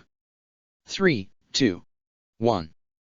The 6 shinobi watched on as a ginormous barrier appeared directly in the water, several miles away from their position. There was silence for several seconds before a tsunami of water crashed through the gargantuan barrier. The barrier then flashed a brilliant white before exploding in itself, causing another tsunami to rise from the water. Kaneki turned towards his companions before nodding. I leave the rest T-. The boy was interrupted from speaking as a monstrous presence appeared where he had placed his barrier. The chakra signature did not move and remained completely still, almost as if it was searching for something. The Royal Guard along with Konan and Gurren stared out into the ocean with widened eyes. This chakra signature. It rivaled Naruto's own. It was suffocating, ancient, overpowering. What? Who? Gurren's hands began to shake as she stared out into the water. There was silence for several more seconds before a pillar of green energy struck down on the individual's position. The pillar of green chakra struck from the very clouds themselves as several sonic booms emanated from the person's position. The shinobi on Uzu braced themselves as the shockwave from the individual's chakra slammed into them. A tsunami that rivaled the height of the Hokage mountain began to encroach on their position as they watched on in shock. The body of water began to grow larger and larger and showed no signs of slowing down. Kaneki! Kiyo screamed as the aforementioned boy immediately disappeared in a yellow flash, not needing to be told twice about evacuating Uzu. There was silence for several seconds before the entirety of Uzu's population disappeared in a yellow flash. Kaneki appeared in the same spot he had been previously. The boy's hands were on his knees as he body hunched over from exhaustion. His face was coated in sweat and he heaved several times. Come. I cannot do this for, ever. Another pillar of green chakra struck the area as several explosions resounded through the ocean, kicking up smaller waves and causing another shockwave to shoot through the air. The shockwave rolled over the small group as they made their way to Kaneki's position. Kaneki's hand latched onto Kiyo's hand before double-checking to see if everyone was ready. His mismatched pupils strayed over everyone before a frown appeared on his face. Retsu. Come. The short woman did not respond to her comrade as her gaze slowly rose to the sky, uncaring of the giant tsunami heading towards her. Her violet pupils stared at the man that was floating in the sky and she frowned lightly. The man was staring at them, almost casually as he began to slowly approach them. Retsu slowly turned her head towards her comrades before placing her hand against her mask. She slowly waved goodbye with her other hand before taking her mask off. Li-ya-ya-ya-ya-avi. Her hoarse and ragged voice demanded as she returned her attention towards the man in the sky who was channeling green chakra into his hand. The pale-skinned man reared his hand back before throwing the object he created. The mass of chakra rocketed towards their position, producing a sonic boom from the sheer speed at which the man launched it. Retsu frowned heavily before throwing her mask off and placing her hands together. The girl's chakra exploded out from her position and caused the earth to shake and tremble. A shockwave detonated out from her position and slammed into the surrounding area.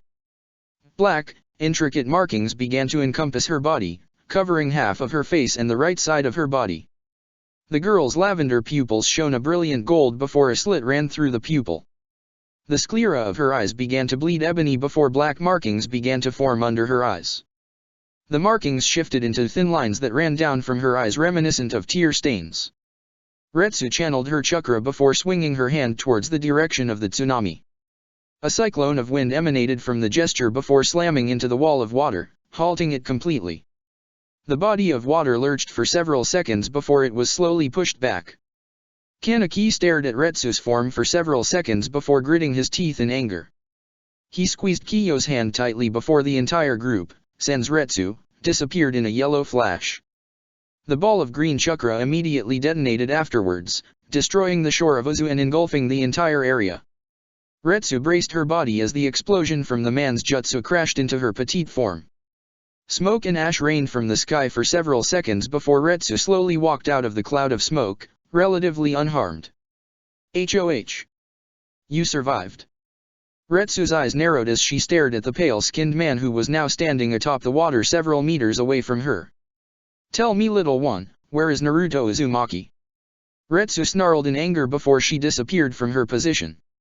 She reappeared less than a second later in front of the man as she swung her fist towards his abdomen. Her eyes widened in shock as the man blocked her fist with little effort and she was unprepared for the fist that connected with her jaw. The petite redhead skipped through the water several times before she was engulfed in a dome of green chakra that exploded a second later. The pale-skinned man just stared at the smoke screen for several seconds before sighing quietly. You will not win. Retsu's form appeared out of the smoke as she cradled her left arm. A heavy frown marred her face as she stared at the unique-looking man, finally taking in his appearance. He wore white robes that had a large open collar revealing his toned chest. Retsu spotted several Megatama tattoos that encircled his chest. His hair was short and shaggy and was as white as snow along with his extremely pale skin tone. His features were delicate and his eyelashes were extremely long. His eyes had not once opened during their entire exchange and he moved with a grace only those of nobility possessed. Retsu glanced at her injured arm before frowning.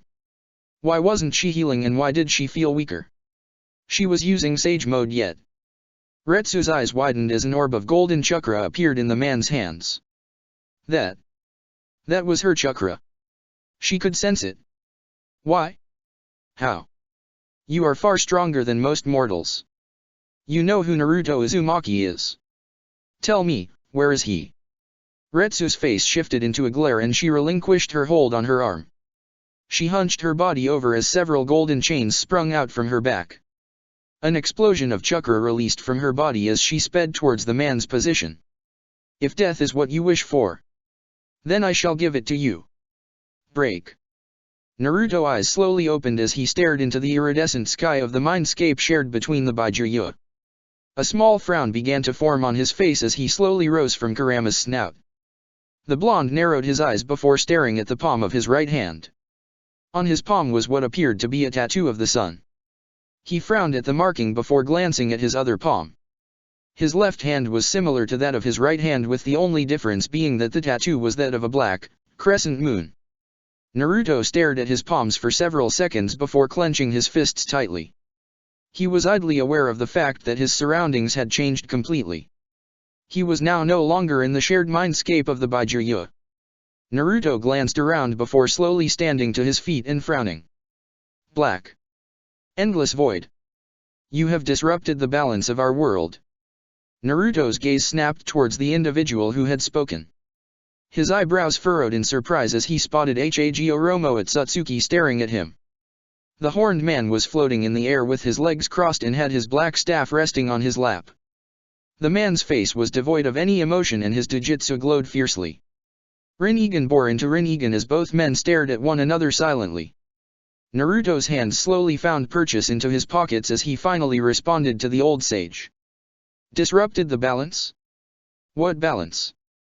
The elemental nations has never known balance. A small, nearly unnoticeable frown formed on Hagoromo's face. This was not what fate had in mind. You had a path to walk and you strayed from it. Naruto blinked at the statement before slowly shaking his head. The child of prophecy? He asked rhetorically. Naruto scoffed in annoyance before responding. The child of prophecy was stated to save the world or destroy it. You were not the one who was supposed to destroy it. A wave of anger flowed through Naruto before he squashed it. You place blind faith in age-old prophecies? And you are revered for your wisdom. A frown marred Hagoromo's face as he slowly rose to his feet. The Jubi cannot be reformed. Doing so would result in my mother's revival. You toy with forces you do not understand. Naruto scoffed at the man's statement. You do not decide what is best for the world anymore. You failed to achieve peace long ago. Had you used your understanding of Ninshuan Kaguya, then you would have adopted to her approach. A fierce expression formed on the Sage of Six Paths' face as he tapped his staff on the floor. What my mother did was inhumane. She would have enslaved the world in pursuit of her twisted ideals. Naruto stared at the man for several long moments before shaking his head in annoyance. Yet here you are. Influencing the world with your will to achieve your preferred outcome. Are you not responsible for Asura and Indra's feud? The very same feud that has been repeated over and over again? The very same feud that you could have prevented had you spoken to Indra and guided him. Hagoromo shook his head slowly. I did what I believed was best for the future of the world. In doing so, you have unbalanced the elemental nations. Naruto's Rinnegan began to glow as he continued. It was your meddling that has caused this world to stagnate for so many centuries. Hagoromo narrowed his eyes at the blonde teen. Everything I have done was for the betterment of the world. Had you followed the path laid out before you, then the balance of the world would not be in such disarray. The blonde teen rolled his eyes as he responded. Yes, because giving humans the ability to cause forest fires and control lightning as if it was their own was for the betterment of the world. You gave unknown and chaotic power to humans knowing that they would abuse it. But of course, being optimistic is the norm these days. You hide from the harsh reality of our world because you are too weak-willed to do what must be done. You had the power to make people listen. And you did not use it. But I will. Naruto's form began to dissipate as he stared directly into the eyes of the Sage of Six Paths. Rinnegan glaring into Rinnegan as both men's ideals clashed with one another. As Naruto's body disappeared, he gave one last statement to the father of shinobi. I will finish what Kaguya started. Break. A cone of black surrounded his vision as Naruto slowly stirred from his procedure. The entire right side of his body was completely numb as he slowly began to move his body. He could feel bandages running down the entire length of his right arm and most of his chest and abdomen. He could not see. He could not hear. He could not feel. Several minutes passed by before he felt a wave of chakra wash over his body. Slowly, ever so slowly, did he begin to gain control of senses. Naruto first identified the sound of a heart monitor beeping every few seconds. His ears picked up on two women idly speaking with one another. He tuned them out as he began to focus on moving his limbs. First his toes, then to his feet. Following that was his legs and moving up to his fingers. He curled his fingers several times before clenching his fist tightly. Several cracks resounded through the room as he popped his fingers. Once satisfied, he began to slightly wiggle his arms before slowly placing his palms against the sheets of the medical bed he laid on. His muscles coiled as his upper body began to slowly rise. Once he was in a seated position, he brought his left hand up to his face before gripping his chin. He roughly rolled his head to the left, producing a loud crack before repeating the action in the opposite direction. His vision was still black, leading him to believe his eyes were still bandaged. Despite knowing that his vision was obscured, he could still see chakra, that is. His eyes locked on Tsunade's form for several seconds before shifting towards Karen, who was standing several feet away. An object that he couldn't identify was placed in front of him by Tsunade. It's water. Drink, Naruto. The blonde Jinchuriki slowly nodded his head before reaching towards the object with his right hand. He grabbed the object, which was a cup, before slowly placing the rim of it to his mouth. Phew. A success. This was far too much work. I'm so tired. Karen's exhausted voice resounded throughout the room.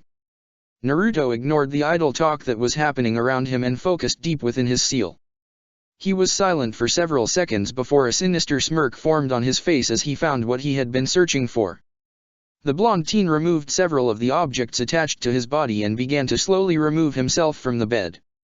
He swung his legs over the small railing of the bed and placed his feet against the cool marble of the room. A sigh of relief left him as he stood to his full height, waving off the help from Tsunade. Turning to the woman, he spoke. Do you have my clothing? Despite the situation unfolding before her, Tsunade answered coyly. I prefer you without them. A small smirk formed on the boy's face as he replied. I'm sure you do. Whatever you wish for, we can do later. For now, let us end this war. Starting with my clothes. Tsunade raised an eyebrow with a sultry expression before gesturing for Karen to open one of the various cabinets in the room. Naruto seemed different. More self-assured. More confident. Perhaps even he himself was aware of how much more power he now had due to this procedure. The young red-headed Uzumaki held out the clothes for the boy, who took them. He removed the gown from his body without a single care before dressing himself. Karen's face was instantly engulfed in a shade of a crimson, and she immediately turned her attention away from the now nude Naruto. A sight that Tsunade did not mind in the slightest. Evidenced by her shameless ogling. Naruto just ignored the two women as he slowly placed his boxers on, followed by his pants. He stared at his shirt for several moments before shaking his head and deciding to forego wearing it. His upper body was mostly wrapped in bandages and he didn't feel like irritating them. He slipped his feet into his boots before lacing them up and standing to his full height again. The Jinchuriki slowly stretched his body for several minutes before nodding his head. His bandaged gaze focused on Tsunade and he gestured with his hand for the woman to come closer. The Busta woman did so without hesitation and was swept off of her feet by the blonde teen. She was only slightly embarrassed at the small yelp of surprise that left her throat at his actions. Naruto hooked his left arm under Tsunade's thighs before turning towards Karen. Come. We are leaving. The Uzumaki nodded her head before stepping close to the king and placing her hand atop his naked torso. Once she did so, the trio were engulfed in a flash of a gold. The trio of shinobi landed on the shores of Uza without a sound, and a deep frown formed on Naruto's face. He could not actually see the carnage that was in front of him, but he certainly knew that something wasn't right. Sulfur surrounded the area and not a single breath of life was to be found. Naruto placed Tsunade on her feet and slowly made his way towards the waters of Uzashigakure. Tsunade and Karen glanced around the island with heavy frowns as they took in the absolute destruction that was around them. The earth was black and charred with residual chakra residue that they had never come into contact with. Smoke billowed from the island and ash rained down from the heavens. There was nothing. Had the Uzumakis been forced to evacuate? Did they lose? Tsunade's honey-brown eyes focused on Naruto's form and noticed that every single one of his muscles were coiled and tense. A wave of malevolent aura washed over his body and black chakra began to waft off his body. The Busta Senju grimaced at the horrid feeling before glancing towards Karen, who was in an even worse state. She was sweating profusely and her entire body was shaking. Naruto slowly closed his eyes before crossing his arms against his chest. The anger and hatred rolling off his body only increased as he spoke. We did not lose. I can sense all of my Hiraishin beacons. Those on the land and on people I've personally tagged. Another wave of nauseating chakra rolled off the boy before he continued. I cannot sense Retsu's chakra signature. There was a horrible silence that descended in the area and Tsunade had to physically fight the fear building in her breast. Retsu had died? Who would be strong enough to kill her? Retsu was second only to Naruto himself. One of the few individuals in the entire world who could match his destructive jutsus and chakra. But my beacon on her is still active. The blonde Jinhuriki disappeared after his statement as he locked onto Retsu's Hiraishin beacon. He touched down several miles off the coast of Uzu and slowly tilted his head down to the body of Retsu. Naruto slowly ripped off the bandages surrounding his eyes as he physically took in the sight of his sister, dead at his feet. His Rinnegan glowed with ferocity as his hands clenched tightly. Blood began to seep through his enclosed palms and slowly dripped onto the earth. Naruto's nose curled once. Then twice. And on the third, his face pulled back into a vicious snarl as his chakra bombarded the area. The force of his chakra exploded outwards, destroying the entire landscape he stood atop. The earth beneath his feet lurched for several moments before imploding and sending debris the size of small houses into the mountains and landscape whilst simultaneously destroying them. Anger. Hate. Rage. It was understandable. It was reasonable. It was expected. He knew, on some level, that Retsu's task could net her a death. As the guardian of Uzu, she had one specific job. To protect Uzu with her life. And she had done exactly that. But Naruto had never truly accepted it. She was strong. Second to him in Uzu. Stronger than Kaneki. Stronger than Kyo. Stronger than Genji. Stronger than Gurren. Stronger than Konan. Stronger than Tsunade. And yet, with all her power, she still fell in battle. Still, she died. Naruto's anger was snuffed out almost immediately as he stared at the girl's face. Her gentle and once soft features were now harsh and covered in dirt and grime. Dry blood surrounded her body and stained the clothing she wore. Several areas of her clothing had been burned off and some of her skin had been left charred. Her beautiful and luscious hair was now matted and caked in blood, with several of the strands being singed and frayed. Her lavender orbs stared into the sky blankly and the face of his mother greeted him. The same button nose and rounded chin adorned on her face. Naruto's Rinnegan bore into Retsu's face before he slowly kneeled next to the girl. Both of his knees dug into the soil as he stared at her body blankly. Despite doing this very thing to so many others, he was angry. Full of hate. Hypocrite. Being angry because you lost someone important to you at the hands of an enemy. He had done this very same thing to others with no remorse. Snuffing the life out of brothers, sisters, fathers, mothers. He didn't truly deserve to be angry. His sins were plentiful. The things he had done and the actions he had committed. Naruto slowly placed his palm against Retsu's head. Did he deserve this outcome? Yes, yes he did. He killed without remorse and he would continue to do so until the day he died. But he had never truly accepted that one day, someone important to him would perish. His choices had led to this very moment. What shall you do now, Naruto? Naruto ignored the voices of the Baijuyus in his head as he stared at Retsu's corpse. A small frown formed on Kurama's face at the boy's silence. The other Baijuya within the shared mindscape went silent and stared at the kitsune. This was going to be a defining moment. A defining moment for their world and the future of it. Would Naruto abandon his original goal and just choose to destroy it? Would he finally understand the consequences that came with subjugation? Her caused action. And right now, Naruto was hurting. Naruto being hurt had been the starting catalyst to his plans. He had wished to isolate himself on Uzu, building a paradise for him and him alone. Plans eventually began to change and shift as he grew older. His infatuation with Tsunade had altered his plans. Tsunade introduced a concept that he had not originally cared for. Total subjugation. Tearing down the society that had turned him into what he is now. Destabilizing the monarchy of their world. The future of the elemental nations rested solely in Naruto's hands. If he willed it, then it would be Ash. Kurama slowly closed his eyes before resting his head against his palms. Naruto already made his decision. Kurama could not sway the boy's actions, and while he had tried to do so several times, it clearly did not work. Naruto was going to become the next Kaguya. Kurama had done all he could to prevent this outcome, but it was all for naught. He had expected many things to dip out of the boy's favor, but the stars were truly aligned for Naruto. It seemed the world itself had chosen its path and would not be deterred.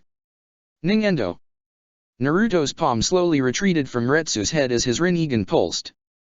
A tendril of purple chakra followed his palm as he ripped Retsu's soul out of her body.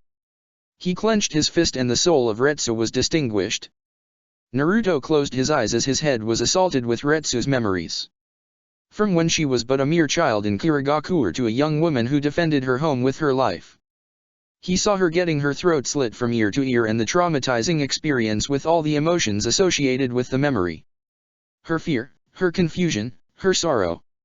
He watched as the girl was dragged away and dumped in a river where she lay forgotten. Another memory crashed into him of the girl's body laying on a steel table with several lacerations adorning her body. Beakers of tissue surrounded the girl's body and the pale visage of Orochimaru standing over the girl. Another memory assaulted him of the girl staring up at Naruto with childlike curiosity from the small chamber she floated in. A small oxygen mask covered her mouth as she eyed the blonde's movement with a keen eye. A frown formed on Naruto's face as he stared at the various screens of DNA and other work that Orochimaru conducted on the girl. Retsu idly picked at the scarring tissue of her face and torso as the blonde teen broke the chamber that she resided in, saving her life and freeing her from Orochimaru. He saw through her eyes and felt every emotion she felt.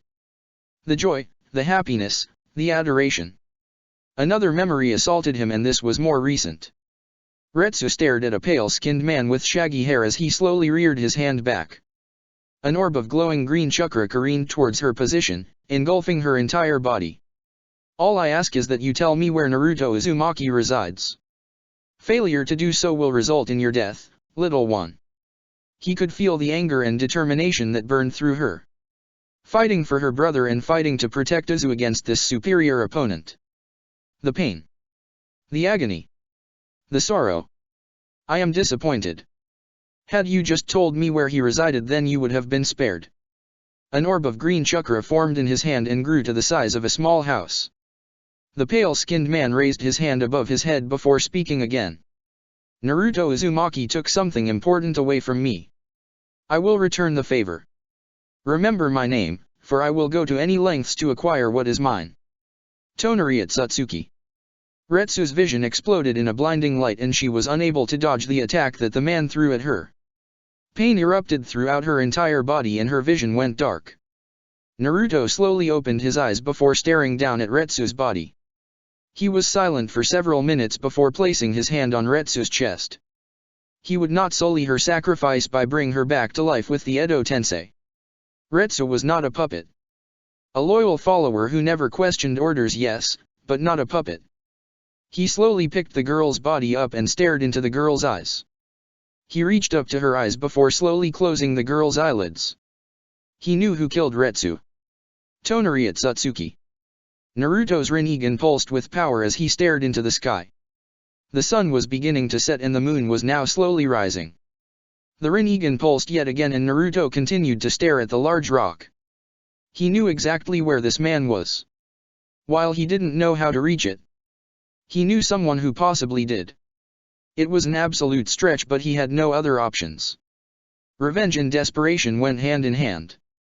Naruto would crush Tonari. And he would stop at nothing to get what he wanted. Even if he had to make a deal with the devil. Or in this case, a goddess. Break. Naruto sat atop the giant statue of Madara Uchiha in the Valley of the End. His right knee was pulled up to his chest while his left leg dangled off the edge. He was leaning on his right kneecap and just stared blankly at the statue of Hashirama Senju. After dropping off Tsunade and Karen, both of whom were incredibly worried about his mental state, he had informed the rest of the Uzumakis that Retsu had died and that her body would be laid to rest when he returned. It had been several hours since then and the moon was now resting at its apex. His purple-ringed eyes slowly trailed upward and rested on the moon. Kagaya's prison had been here the entire time.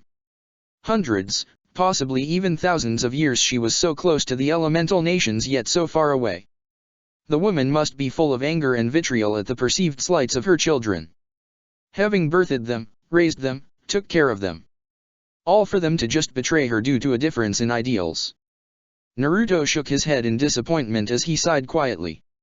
Perhaps they had their reasons to pursue the actions they took and that they truly believed what they did was for the betterment of humanity. But perhaps they had also doomed humanity due to this. Humans were flawed creatures, driven by an incessant need to do good, to always have a morally correct mindset, and any who strayed from these paths were put down. It was easy to make these decisions when you were not only the judge and juror but also the executor. The world wasn't black and white and it would never be black and white. Not accepting it was incredibly foolish. Naruto knew he was a sociopath. He cared for little in this world except for his ideals and goals. He didn't believe that everything he had done was inherently bad or incorrect. The only way to guide a populace was to control them. The elemental nations was no different. Power breeds conflict, and that saying would stand the test of time. Naruto pursed his lips as he thought of how he could make contact with Kagaya. She was clearly aware of the actions regarding the world. She had to be. She was the strongest person to walk these lands. If Tonari was capable of viewing the elemental nations from the moon, then Kagaya was no different. Zetsu's goal was to revive the rabbit goddess, which clearly meant he was connected to the woman in some way. How? He didn't know, but he did have the capability of finding out. His clones has found out that Zetsu was actually unkillable. He wasn't an actual person to begin with. He was similar to the Baijuyu in that regard. A chakra construct given conscious thought. But he was a parasite and incredibly annoying. Had Kagaya created that thing to ensure her revival? Most likely. He just needed to confirm it, and what better way than to ask the creature itself? Naruto disappeared in a golden flash and reappeared atop the head of the Gadamazo. He glanced down towards the husk of the Juubi and could feel the pull of the beast. He was silent for several seconds before glancing towards the large cavern. He slowly jumped off the giant construct before making his way towards a large barrier that sat in the middle of the gigantic cave. 4 clones stood at each of the corners of the barrier whilst keeping their hands together in a hand seal.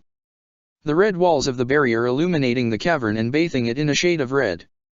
Naruto slowly stepped towards each of the various walls and spotted the black form of Zetsu. The creature stared directly into the blonde's Rinnegan and it did not hide its frown. Zetsu, how is your prison? The creature remained silent and could only glare at the teen with a gaze full of hate. This was fine. Naruto didn't really care about Zetsu or its feelings. This thing had been manipulating circumstances in its favor for years. The hate it had was understandable. Still, Naruto cared little. You are connected to Kagaya, yes. There was finally an emotion, other than hate and anger, that shone in the creature's eyes. Reverence and love. Interesting. Naruto slowly crossed his arms against his chest as his Rinnegan pulsed with power. I shall take your silence as a yes. I wish to speak with her. The creature stared at the blonde teen with a narrowed gaze before sneering. You are not worthy of speaking with mother. Naruto raised an eyebrow at the affectionate term the creature used before shrugging his shoulders. If the creature wanted to be annoying, then Naruto would return the favor. I'd say I am. In fact, I believe she'd enjoy speaking with the man who unraveled your plans in less than an entire year. Naruto shook his head in disappointment as he continued. Years and years and years of your carefully crafted plan, reduced to ash and sulfur in such a short amount of time. Kagaya would sooner denounce you. A visage of rage erupted on Zetsu's face at the taunt. You know nothing about mother. You little cretin. Release me from this prison. I will kill you myself. A smirk formed on the king's face as he bent his knees to come face to face with the creature. Perhaps Kaguya would even ask me to fulfill her plans, leaving you to rot alone in the cesspit in which you were created. I am stronger than you. I am smarter than you. What do you possess that would make Kaguya proud? You lost the Rinnegan, failed to capture the Baijuyu and failed as a son. You are a disgrace to your mother. Naruto subtly glanced at his clones before returning his attention to the seething creature. He sure hoped this plan worked. He had been able to connect with each of the 9 Baijuyu with no problems. If Zetsu was the same, then he'd be relatively fine. If not, he'd sooner kill himself. He had contingencies upon contingencies. He idly rolled the cyanide capsule that sat in his mouth before staring directly into Zetsu's eyes. There was a moment of absolute silence before a section of the barrier bled away. Faster than Zetsu could even react, Naruto's palm made direct contact with Zetsu's forehead.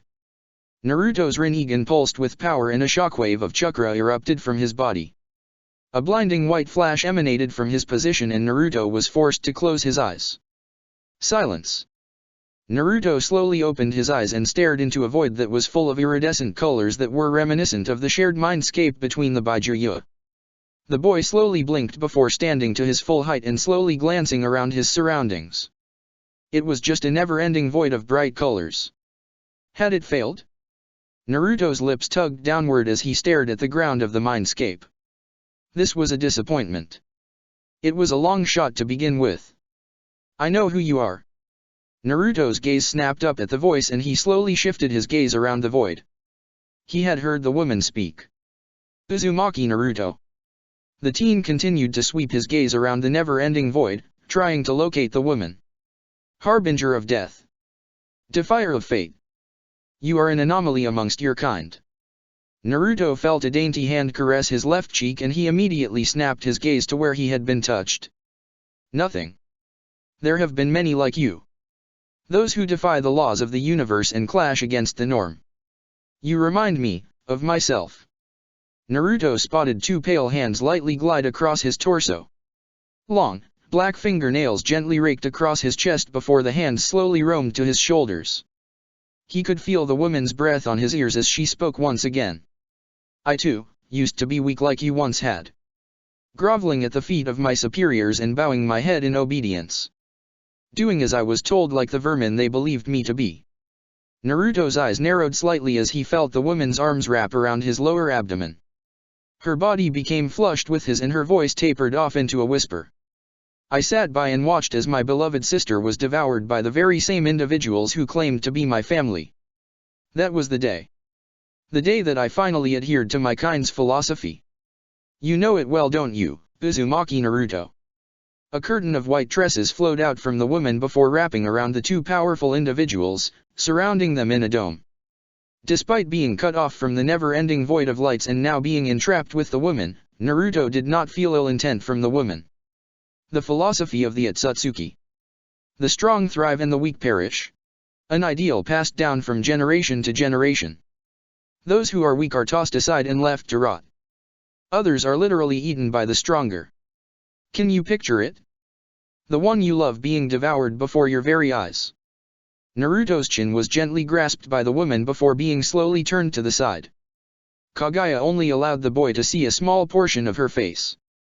The only distinct features he was able to see were the giant horns jutting from her crown and her white tresses. I was weak. I did not believe in the philosophy of my people. But I did not wish to suffer the same fate as my sister. So I fled, like a coward. But I knew they would come for me and the Shinja that resided on this planet. I was powerful to your kind. Seen as a goddess. But that was not the truth. Kaguya slowly turned Naruto's head before gliding across his body. She slowly began to move towards his line of sight but prevented him from turning towards her. Our race, they are not like you humans. They do not feel. They do not understand what empathy is. Do not comprehend sympathy. But some would say the same about you, no. Naruto's gaze strayed downward as Kaguya lightly raked her fingernail across his bandaged chest. One could mistake her fingernails for claws, they were so long and sharp.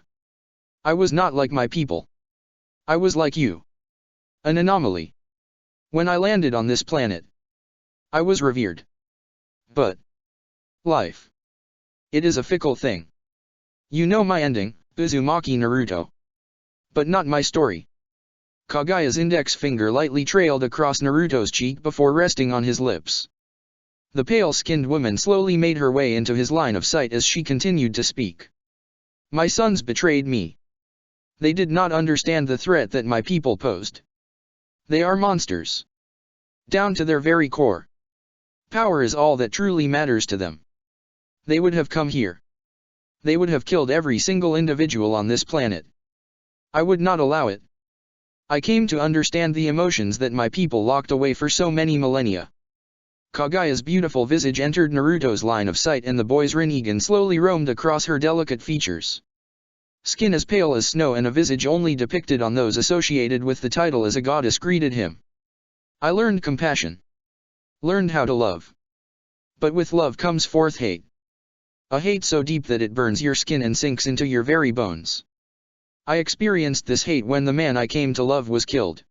I changed. Became the very thing I so desperately tried to avoid. Kagaya's hands came to rest on Naruto's cheeks as she slowly leaned her face closer to his.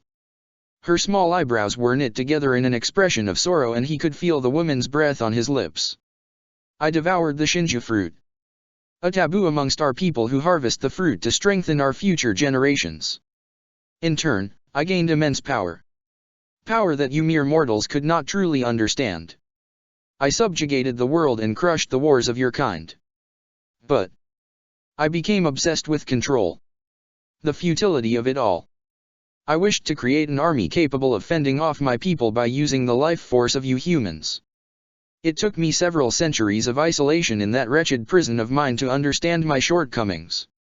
Kagaya's nose lightly touched upon the boy's own and her hands gently cradled his skull.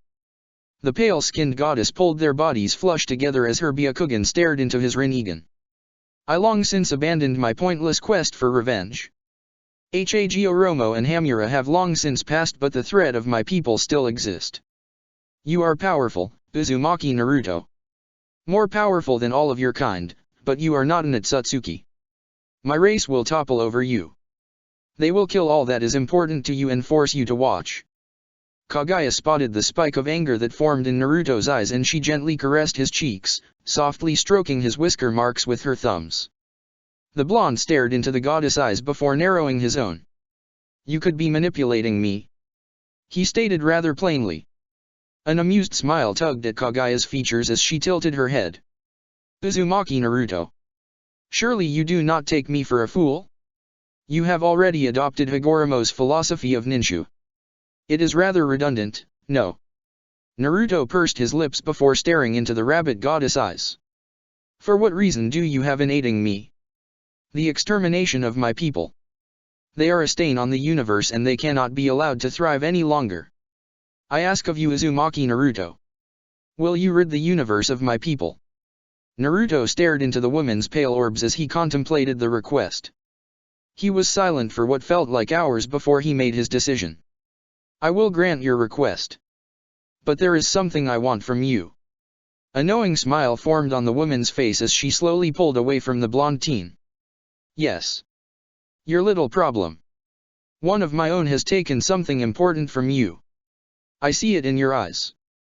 You hunger for his death. Kagaya slowly strode towards the teen before placing her hand under his chin and gently stroking it. Tonari Otsutsuki resides atop my prison on the moon. His presence is unwelcomed. There are many ways to solve your problem. Naruto was quiet for several minutes before glancing at the hand that was caressing his face. Give me the easiest way. I want him dead. The boy's Rinnegan pulsed with a ferocity that rivaled the gods. A beautiful smirk formed on Kagaya's face as she pulled the boy's face closer to her own. Kagaya stepped into the boy's personal space whilst pulling his body flush to hers. The goddess leaned her head towards the boy before bypassing his face. Her lips were but a few centimeters from his ears as she spoke softly. Release me, my king. Chapter 21, Welcome to Hell. A wise man once said, in war, there is no time for revenge. No time for personal emotions. You must think with your head, not your heart. A frown tugged on Naruto's face as he stared at the endless canyon in the Valley of the End. Revenge. Such an enticing route. This war he had with the elemental nations was originally started due to a lack of care and a supposed need for change. To this day, Naruto still believes that the shinobi world was tainted. Tainted in sorrow. Tainted in blood. Tainted in hate. Violet, ringed orbs sought the moon and stared at the massive entity. A gentle breeze swept through the canyon, jostling the Rinnegan wielder's hair. Release me, my king. Naruto's lower lip moved if only slightly, as he contemplated the words from the rabbit goddess. Kaguya Otsutsuki. A woman with power that he couldn't truly comprehend. A woman with power so vast that the very stars themselves bent for her. A woman that he could not match. Strength, power, chakra.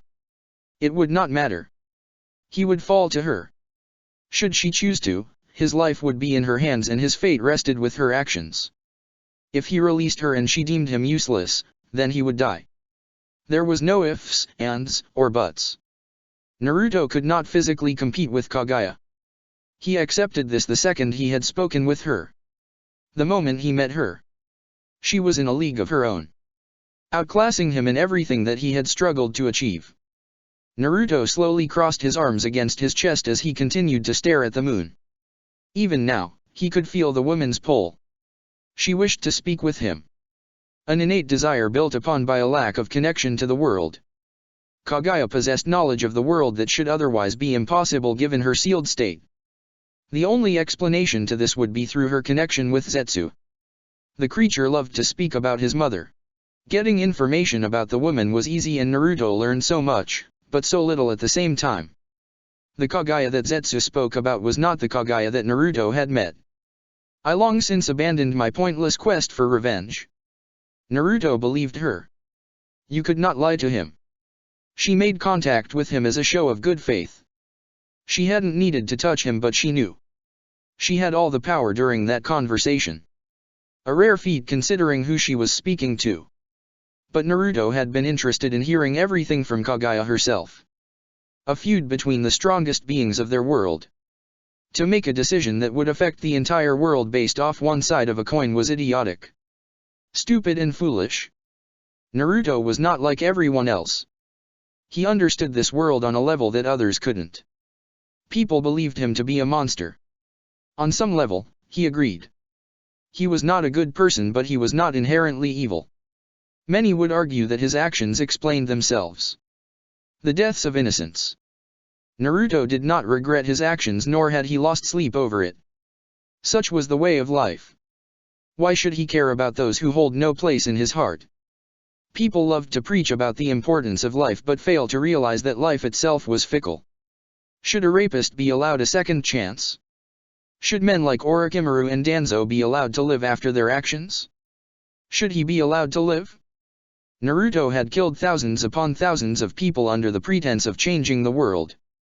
Not necessarily for the better, but for a new start. The elemental nations had been cursed the moment Kaguya was sealed in her prison. Higoromo and Hamura had believed they were doing the right thing when dealing with her. While Kaguya had become obsessed with controlling her people, it was due to a deep-seated fear that her race would topple over everything she had come to protect. As obsessive as Kaguya had been, she had been this world's protector. She was its guardian. The woman loved this world and Naruto did not doubt her. She did not want her people to experience the same suffering and death that plagued her race. Total subjugation had been her answer. And it worked, to some degree. Only when the two men she loved more than the world itself had betrayed her, did she come to realize her folly.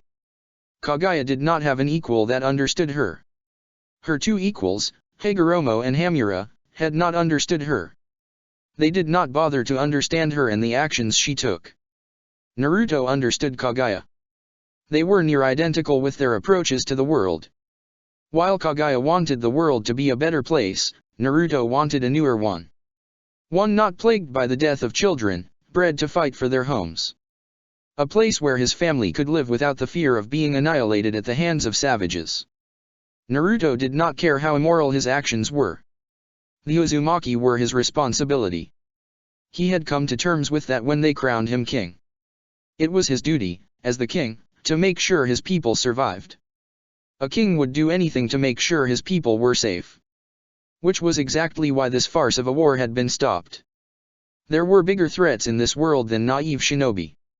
The Atsutsukis. Naruto's hands clenched tightly as his teeth grinded together.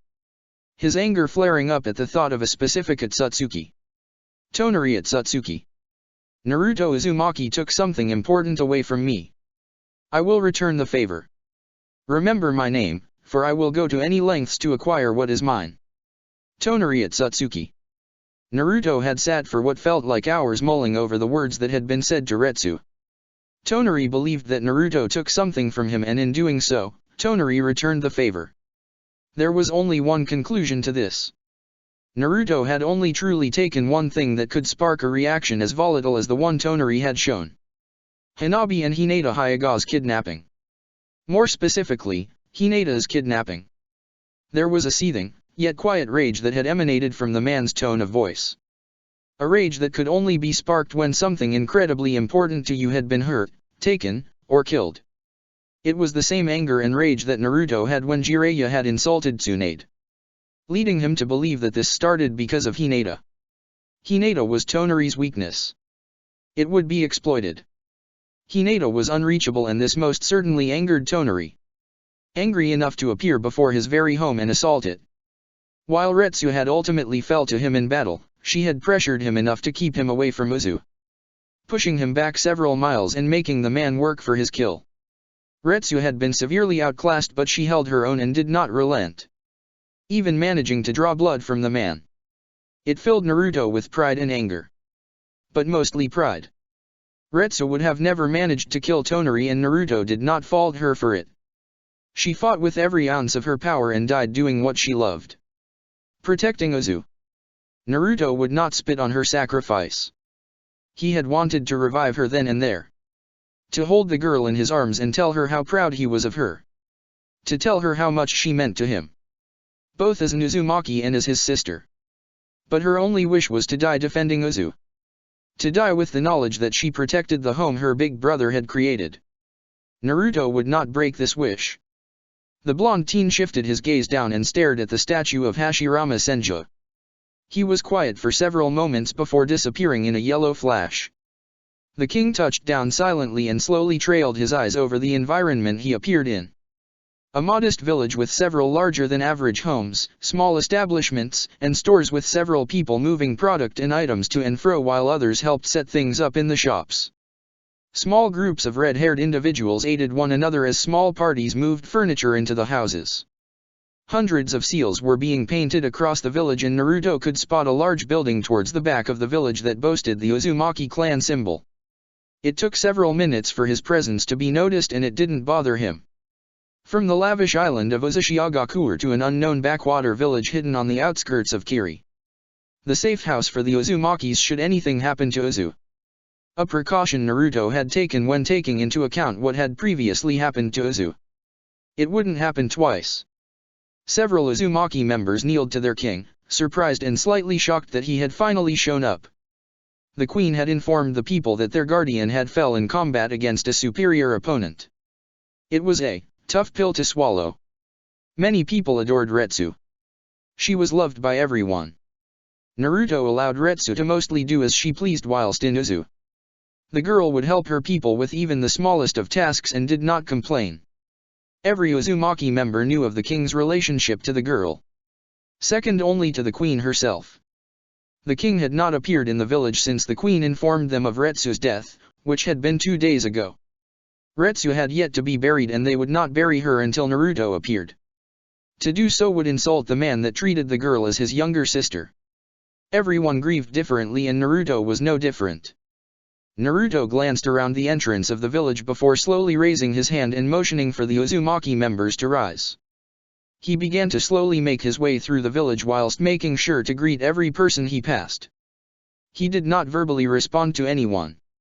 Upon reaching the largest building in the village, he slowly crossed his arms against his chest. Naruto's eyes closed as his royal guard appeared before him. Each of them did not have their masks and were kneeling on the ground, awaiting for their leader's orders. Naruto slowly opened his eyes before motioning towards the Amazonian Uzumaki. Kiyo. Are things well? The tall woman slowly leaned her head up while staring into her leader's eyes. A shiver racked through her body as those ringed orbs pierced through her very soul. Swallowing quietly, Kiyo responded to her king. Yes, Your Majesty. The queen has arranged Retsu's funeral and was waiting for you to return. It is the reason most of our people have not settled in. They were aiding in any way they could. Naruto continued to stare at the woman before glancing towards Genji. Come with me, Genji. I do not wish to lash out in anger. The aforementioned man just nodded his head silently, foregoing his usual witty response. The blonde teen turned towards Kaneki before gesturing with his hand. Triple the amount of barriers you originally placed and increase the size and range. This is not permanent, but right now, there are more important things to deal with than this pretty war with the major villages. The Fuinjutsu prodigy nodded his head and disappeared to do his task. Another few seconds passed by before Naruto directed his attention on Kiyo. Aid Kaneki in whatever he needs. If he needs nothing, then aid our people. Make yourself useful in any way you can. Kiyo bowed her head meekly before disappearing from her kneeled position. Genji slowly rose from his position before taking his place at Naruto's side. Naruto did not move for several minutes and only stared blankly ahead. Genji could practically taste the lingering anger that wafted off Naruto. His single violet eye glanced towards his king and he could see that the boy was physically restraining himself. His chakra was fluctuating like a nest of hornets and showed no signs of stopping. Genji was not a man that felt fear and he was not a man that could be intimidated. But Naruto Uzumaki was a beast waiting to strike. Genji did not fear Naruto, per se. Quite the contrary. He admired Naruto. For many, many reasons that were all too boring or uninteresting. Genji knew exactly how Naruto felt regarding Retsu's death. Being his right hand allowed him to be privy to information that was not even spoken to the queen. Mostly due to it being talk amongst men. Talk that would net Naruto a few pain-filled talks with Tsunade. While Naruto did not fear his queen, he respected her to the utmost degree. It bordered on obsessive at times and the feeling was mutual between the two rulers. Tsunade was fiercely protective of Naruto and Naruto was obsessively protective of Tsunade. Should anything happen to either of them? Genji physically shuddered at the thought. So much so that the king had taken notice of it. You are well, Genji. The sword-wielding Uzumaki glanced towards his king with a small smile. Of course, Your Majesty. I just had an unpleasant train of thought occur. Apologies, Your Grace. The king of Uzu continued to stare at his right-hand man for several seconds before eventually returning his gaze to the large building. Without another word, the two men began to walk into the building. Upon opening the double doors of the large building, they were greeted to a rather large room with little to no decor. The only real object of appeal was the wooden throne that sat in the middle of the large room, which was currently being occupied by Tsunade. To the woman's left was Konan and to her right was Gurren. The three women focused their gaze onto the king with each expressing a different emotion. Tsunade being concerned, Konan being relieved, and Gurren being happy. Naruto resisted the urge to shake his head in annoyance. Women were troublesome. It didn't matter the personality or relationship. They were just troublesome. Naruto's violet orbs studied the throne that Tsunade rested on and frustration began to well in his chest. His once immaculate and beautiful marble throne, reduced to a disgusting wooden abomination. The beautiful marble palace that he created. The hours upon hours of work he put into Uzu. Just to pack up and leave. Cowardice. Rage threatened to explode from his very core as his hands clenched tightly. His Rinnegan pulsed with power and a sizable pressure began to settle in the room. This. Tonari had not only taken Retsu from him, but the man had inadvertently struck his pride. Naruto had retreated from his safe haven. The home he had restored for his people. Where his people had crowned him king. Tonari believed he could get away with this. To not expect retaliation. He was going to dash. Naruto's face was gently caressed by a pair of dainty, manicured hands. Soft gestures of affection roaming from cheek to cheek causing his blood pressure to lower. His previous ire and rage began to slowly bleed away as the visage of his queen came into focus. Her honey brown eyes were full of love and compassion. Anger is only a motivator when your enemy is in reach. You must relax, my king. Tsunade placed her index finger on Naruto's lips to prevent him from speaking. You are angry and it is understandable. I am angry. We are angry. Retsu was loved by the Uzumaki, but you must clear your mind. The Busta woman trailed her other hand down Naruto's chest before lightly tugging on his shirt. Come. Allow me to alleviate this anger and stress. She pulled the boy towards her before entrapping his arm between the valley of her breasts. I will wash you. You reek. Naruto resisted the urge to curl his nose in annoyance. I am not a chi-dash. Tsunade once again placed her finger atop Naruto's lips as she dragged him towards their personal quarters. I do not care what you want. What I want is to clean you. Will this be a problem, my king? Her smile was death itself, and Naruto was not an idiot. Brazen, yes, but not stupid. He knew when to stop pushing Tsunade. As you wish, Auntie Tsunade. He was rewarded with a chaste kiss on his cheek. The two lovers slowly moved their way through the large building before stopping at a random door. Tsunade opened the door for the both of them and lightly tugged Naruto inside. Once inside, Naruto had to curb the urge to clench his fists. A room that was not his own greeted him, and a spike of frustration laced through him. The bed he had specifically made for Tsunade. The balcony he built for her to look over Uzu. The silky soft sheets that he had imported from the finest weavers in the elemental nations.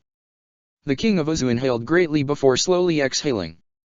This was not permanent. With each second that passed by in this village was time being wasted. Everything Naruto had created, everything he built. His teeth clenched so hard he could feel his molars start to give. He slowly rolled his neck as he exhaled once more. This was temporary. Naruto would make sure that Tonari suffered for this blow to his pride. He would skin him alive, then revive him and repeat the process. Tsunade's hands found Naruto's face and she slowly tilted his head down to stare into his unique pupils. The woman stared into those beautiful, powerful eyes as she tried to convey her love for him. The eyes were the window to the soul. She would allow Naruto to see everything. The two lovers continued to stare at one another for several minutes. The staring contest ended when Naruto placed his hands on the woman's hips. He gently squeezed her before closing his eyes and placing his forehead against her own. Tsunade closed her eyes as she wrapped her arms around the boy. I missed you, Naruto. The blonde Jinhuriki slightly raised his head before placing a soft kiss on the woman's forehead. I missed you as well, Tsunade. The Busta woman stared into the boy's eyes before standing on the tips of her toes and placing her lips against his. Her hands traveled north as she wrung them through his spiky locks. Naruto reciprocated the woman's gesture and pulled her body flush to his. A heavy exhale left the woman's nose at his action and teetered off into a low moan as his tongue slipped into her mouth. Tsunade tightened her hold onto Naruto as she reciprocated his actions. Their tongues lightly danced with one another as Tsunade continued to release tiny moans of pleasure. To Tsunade's immense displeasure, Naruto pulled away from her lips. When the woman tried to dive back in for more, he squeezed her midsection tightly. We can continue this while you clean me. The gleam that appeared in Tsunade's eyes was only slightly worrying. Had he made a mistake? Possibly, but it would be his greatest mistake and he didn't really mind it. Tsunade, in an almost giddy-like fashion, tugged Naruto's hand into the bathroom of the modest-sized room. She threw the door open with little regard for the wooden structure and lightly pushed Naruto into the small bathroom. Considering who had pushed him, that light push was more like a building being toppled over by a monsoon. Naruto easily caught his footing and stared at Tsunade in slight annoyance. The woman had the decency to at least smile apologetically. The teen stared at her for several more seconds before raising his finger and gesturing towards Tsunade's body. Hua! You wish for me to undress first? Her tongue slowly dipped out from her mouth as she trailed them across her lips. She stared directly into Naruto's eyes and resisted the urge to shiver at his piercing gaze. Undress yourself. He slowly placed his hands into his pockets and continued. Now. He demanded. Tsunade's expression shifted as she bit her lower lip at the boy's demand. She winked at her lover before slowly turning her back to him. She began to slowly relieve herself of her infamous green haori, deliberately removing the article of clothing at a slow pace. Her custom haori jacket slowly dropped to the floor and the woman kicked it towards the door of the bathroom. Tsunade slowly turned her head towards Naruto's direction, only allowing him to see a third of her face. A great deal of satisfaction blossomed in her breast as she spotted his intense gaze. A coy smile formed on her face as she whipped her head back to face the door of the bathroom. Tsunade placed her hands on the buttons to her pants and slowly undid them. Once unbuttoned, she slowly raised her hands towards her head while flushing her blonde locks out behind her. The braids to her hair became undone at the action and her tresses unraveled slowly behind her back. The Busta woman proceeded to shake her head, jostling her long locks to and fro. She slowly placed her hands on the sides of her pants and began to slowly lower them. The woman proceeded to bend at the hip as her pants began to lower past the supple flesh of her rear. Tsunade slowly turned her head around to gaze at Naruto's reaction and she began bite her lower lip at his narrowed gaze. The Busta woman proceeded to tug on the article of clothing revealing her lacy black thong. She stopped for the briefest of moments as the cool air of the bathroom made contact with her bare skin. A shiver shot through her body as she pulled her pants completely down past her rear. She slowly lifted her left leg up and pulled her leg out while repeating the process with her other leg and slowly stood back to her full height. She was about to undo the sash of her kimono when Naruto's voice resounded from behind her. "Face me." A saucy smirk formed on Tsunade's face as she slowly spun to face her lover. The amount of desire wafting off Naruto was palpable and Tsunade would happily drink in every second of it. She knew she was a beautiful woman but just knowing that she could cause this reaction in Naruto, it was heavenly. The Busta blonde stared directly into her lover's eyes as she slowly unwound the sash holding her kimono-styled blouse together. She unwound the sash 3 times before unceremoniously dropping it on the floor. Before her blouse could open she wrapped her arms around her chest, staving off what Naruto truly wanted. Tsunade smiled coyly as she slowly rocked back and forth. Naruto's eyes narrowed and he had to resist the urge to move towards Tsunade. He knew what the woman was doing, but he would not cave. His breathing hitched quietly as Tsunade took her left hand and tugged down on the blouse that held her cleavage together. The valley of her breasts began to slowly surface before coming to a complete stop. Tsunade raised her finger in the air and proceeded to wag her finger side to side, as if to deny him what he wanted. Tsunade proceeded to torture Naruto for several more minutes before she abruptly ripped the blouse off her body, revealing her lacy black bra.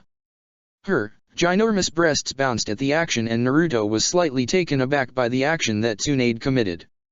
The teen blinked several times as he stared at the woman's breasts before slowly returning his gaze to Tsunade's eyes. "You are positive they are real?" Tsunade released a beautiful laugh as she cupped her breasts with her hands. "I'm positive, Naruto-kun. Would you like to inspect them to make sure?" she lightly teased. Naruto would not award the woman with the reaction she clearly wanted. The woman chuckled softly before slowly making her way towards Naruto. Her breasts would bounce with each step taken and Naruto could not tear his gaze away even if he tried. Tsunade reached the boy's position and gently placed her hands on his chest.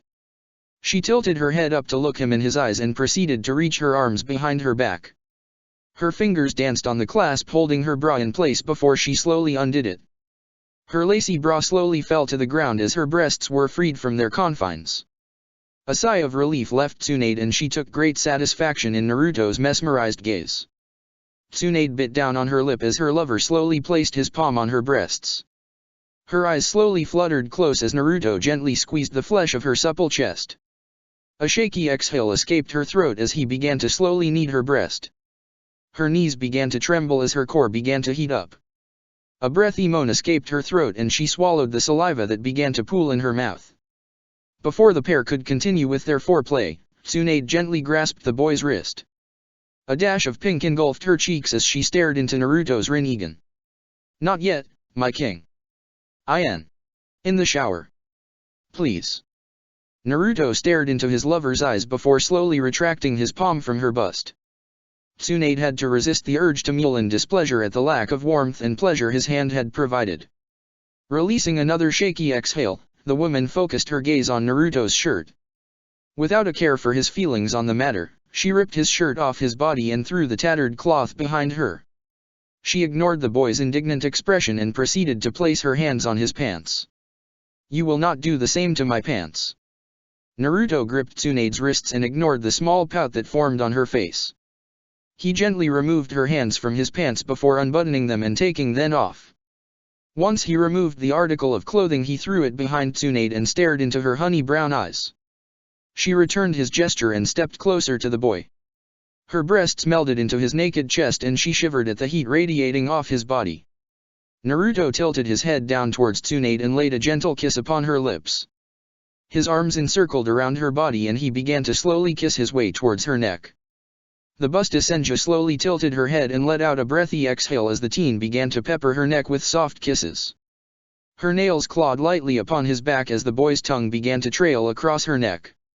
"You are beautiful, Auntie Tsunade." Tsunade's knees almost gave out then and there when he whispered that sentence. She was dripping wet and if continued to talk then, oh boy. Get in the shower, damn it.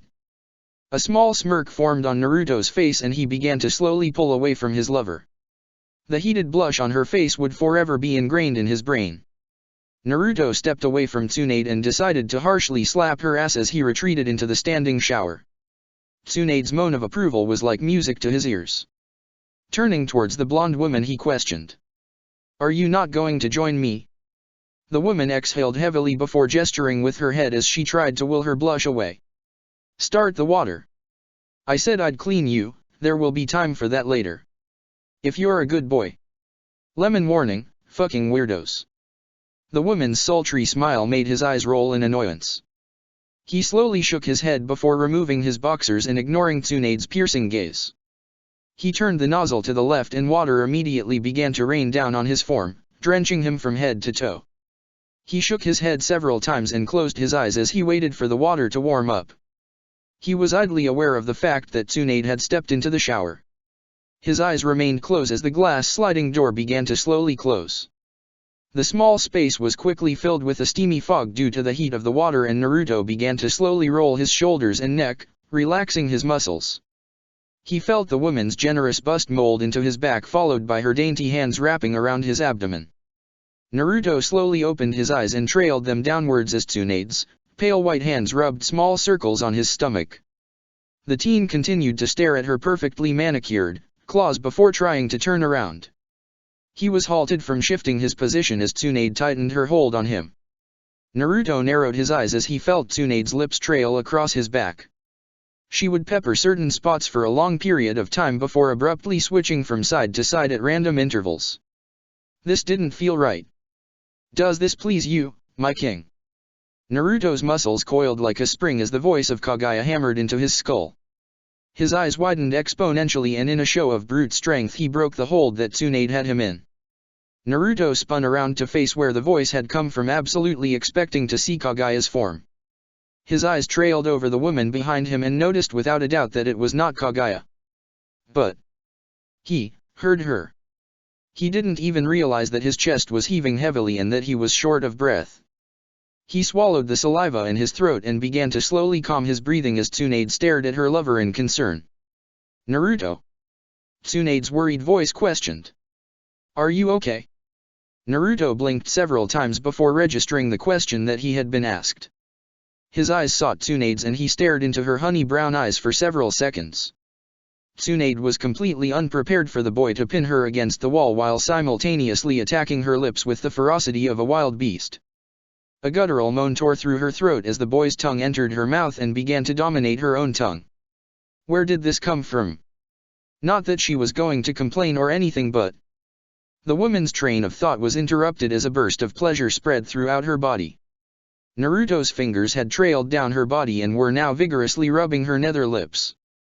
Tsunade's knees bent inwards as a moan escaped her. Her knees were pried open shortly after as one of Naruto's legs stepped between her legs. His own leg shifted one of hers outwards and pinned it against the wall, preventing her from closing them. Another guttural moan tore through her throat as two of his fingers entered through her lips. Tsunade's eyes clenched tightly as the boy rotated his fingers while simultaneously curling them. Everything had happened so fast. Tsunade was completely unprepared for it. Her hands desperately clawed at the boy's back as her hips began to gyrate furiously. Moans and mewls escaped her throat as the boy pressed her body deeper into the wall. Water cascaded down Naruto's form and spilled onto Tsunade, who was desperately clinging onto Naruto. The boy's thumb pressed down onto the small bud of nerves above her lips and Tsunade immediately saw stars. The woman's nails raked down Naruto's back as her eyes shut tightly. Despite the incredibly tight hold that Naruto had on her legs, she still managed to break free. Her knees bent inwards and her scream was swallowed by Naruto, who had refused to relent with his assault on her mouth. The pleasure did not stop. Naruto finally pulled away from Tsunade's lips before attacking her neck.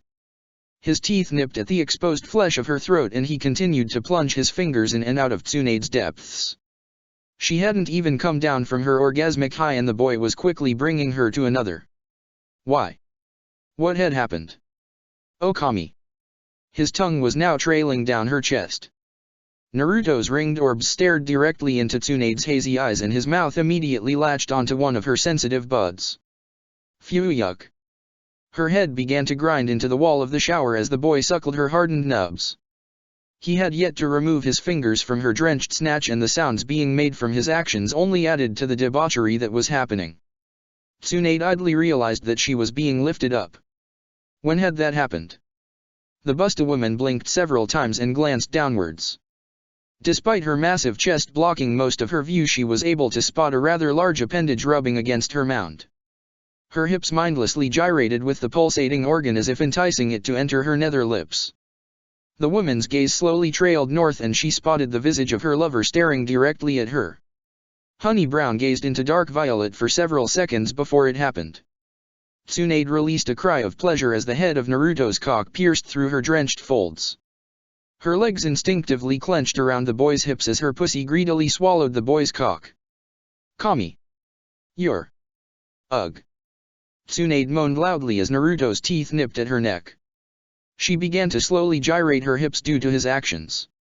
He wasn't even fully inside and he was driving her crazy. Deeper. Go deeper. When the boy refused to move his hips, Tsunade mewled lowly. Please see Naruto-kun. The boy acquiesced to her plead and began to slowly sheath his hardened member into her snatch. Ever so slowly did the teen reach deeper and deeper into Tsunade's walls. Tsunade hissed and moaned as inch after inch was inserted into her dripping snatch. A smirk formed on Naruto's face as he came to a complete stop once he was halfway inside the woman. Tsunade immediately took note of his actions and began to mewl in displeasure. The teasing. It was torturous. Naruto. Please. She pleaded.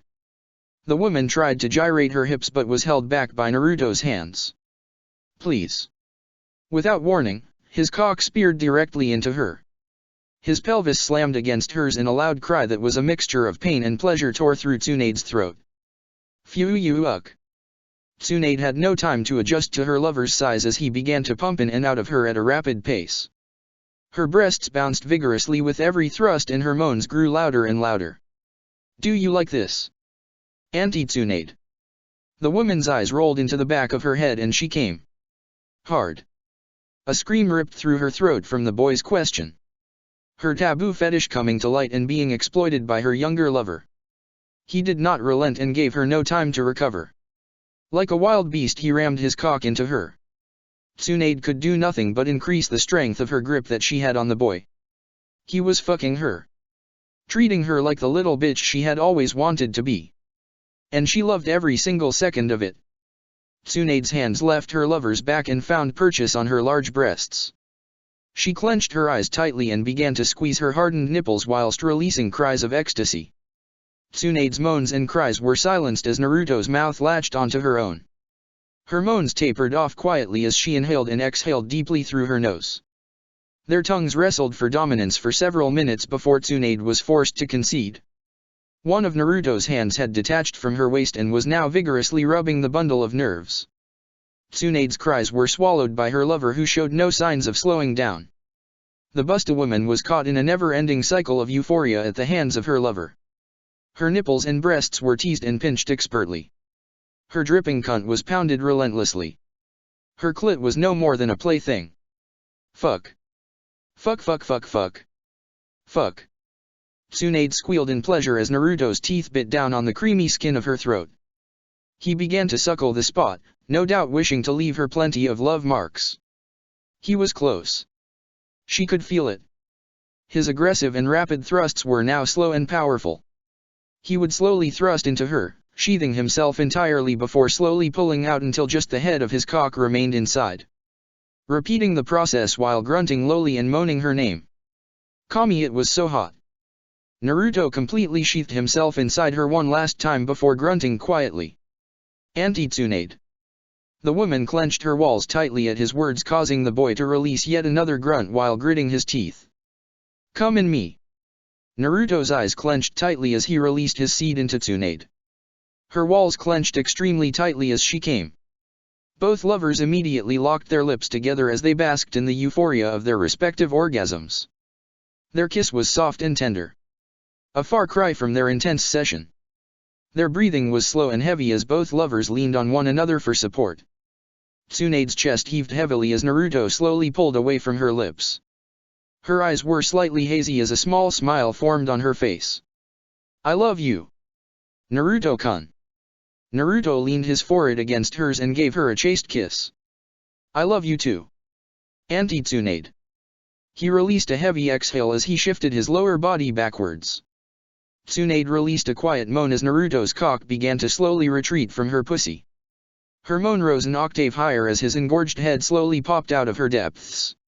She slowly glanced down towards her snatch and spotted her lover's semen slowly leaking out.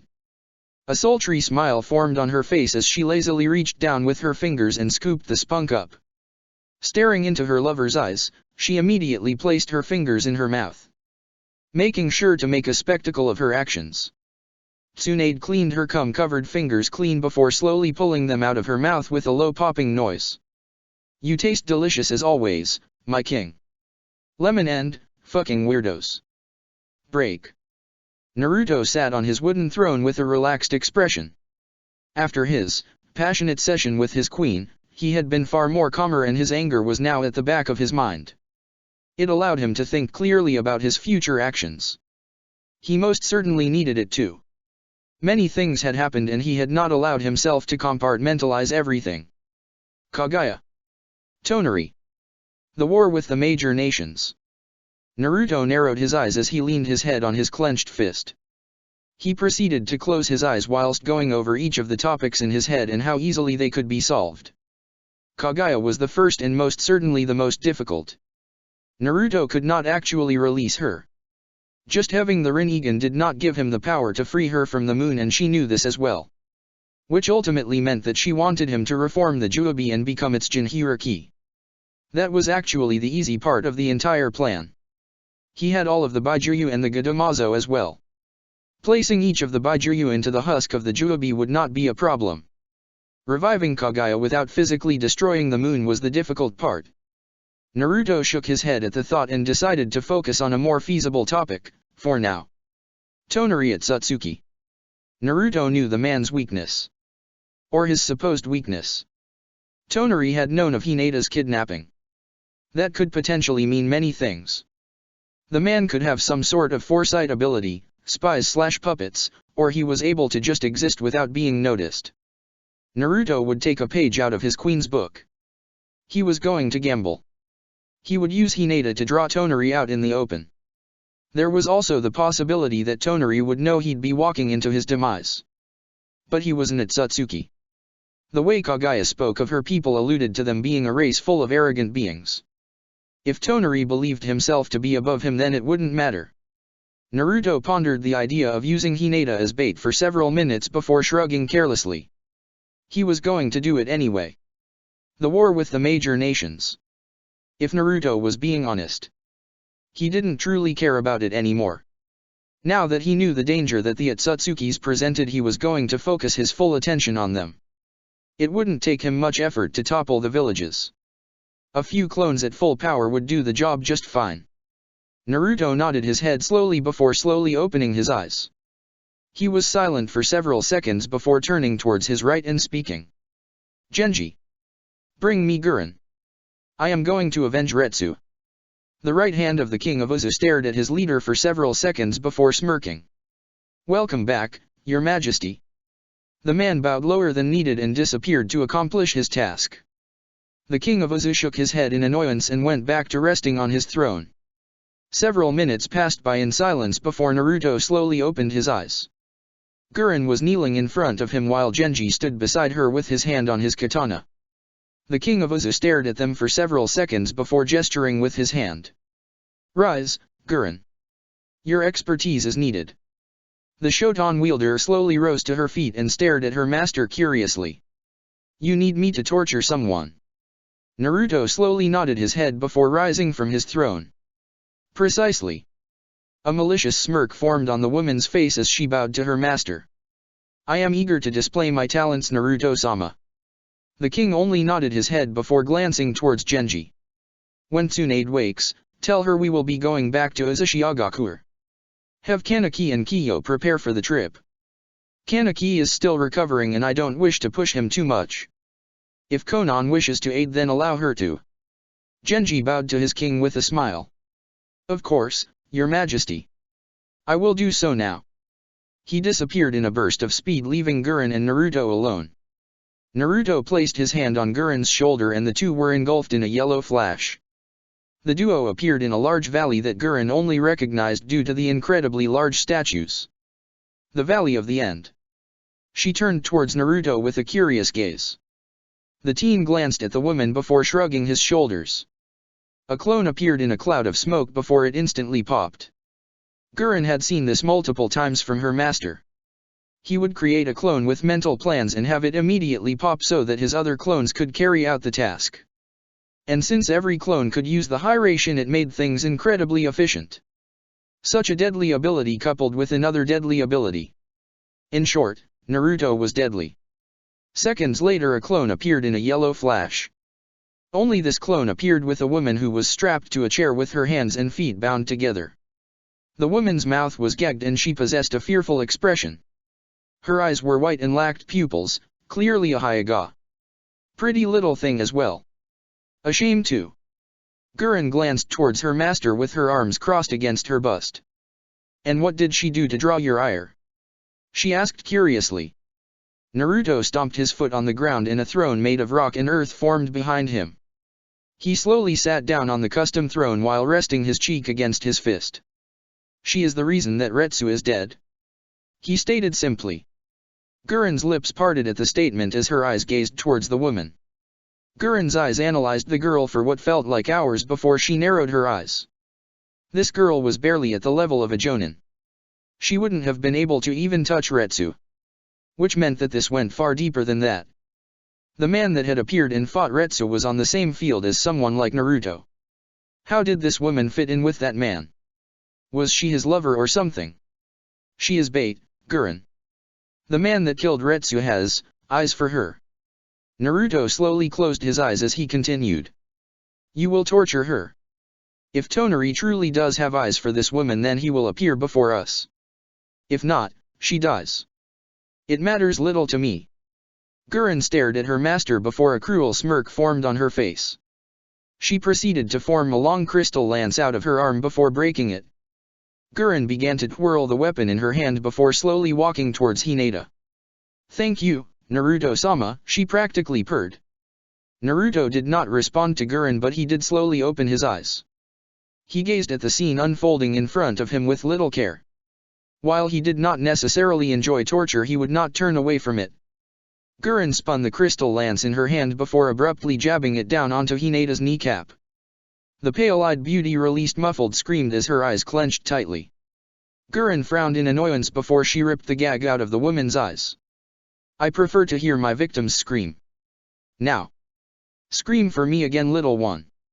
Gurren gave a cruel grin as she began to grind the crystal against Hinata's exposed kneecap. Hinata's hands clawed at the wooden chair as she released several screams of agony from having the sharp crystal tear into her bone. The Shoton user began to laugh loudly as she ripped the crystal lance out of Hinata's knee. You have such a beautiful scream.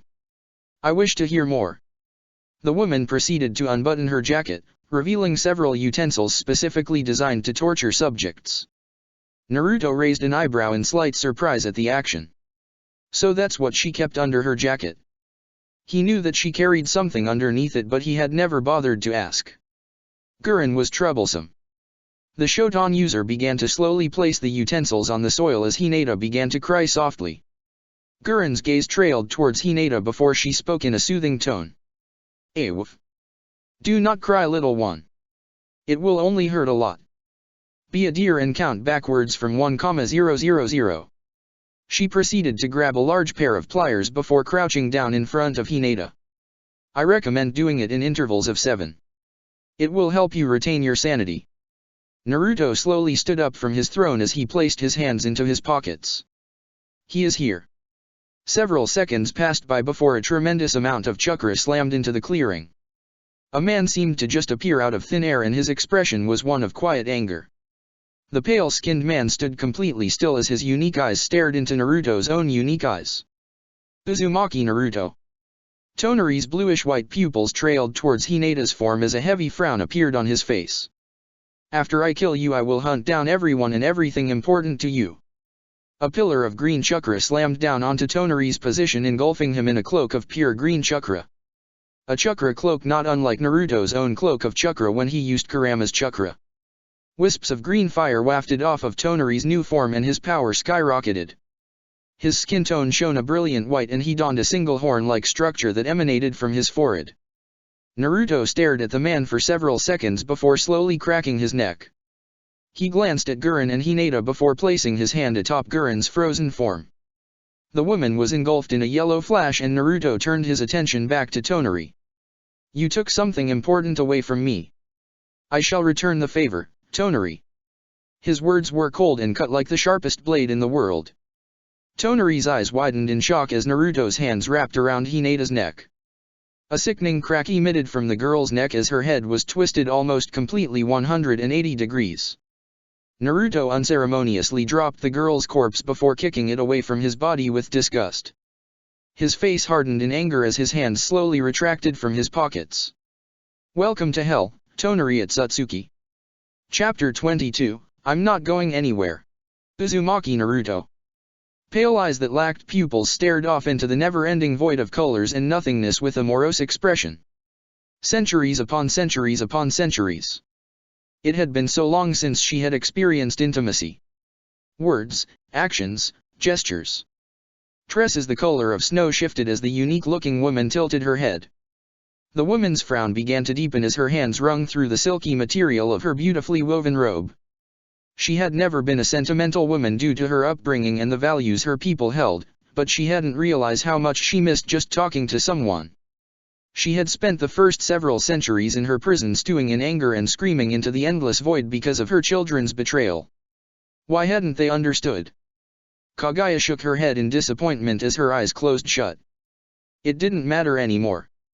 Hagoromo and Hamura had long since passed, confident that they could entrust humans to watch over the world and that her prison would forever remain intact. A small smirk began to form on her face as she began to slowly brush through her long tresses.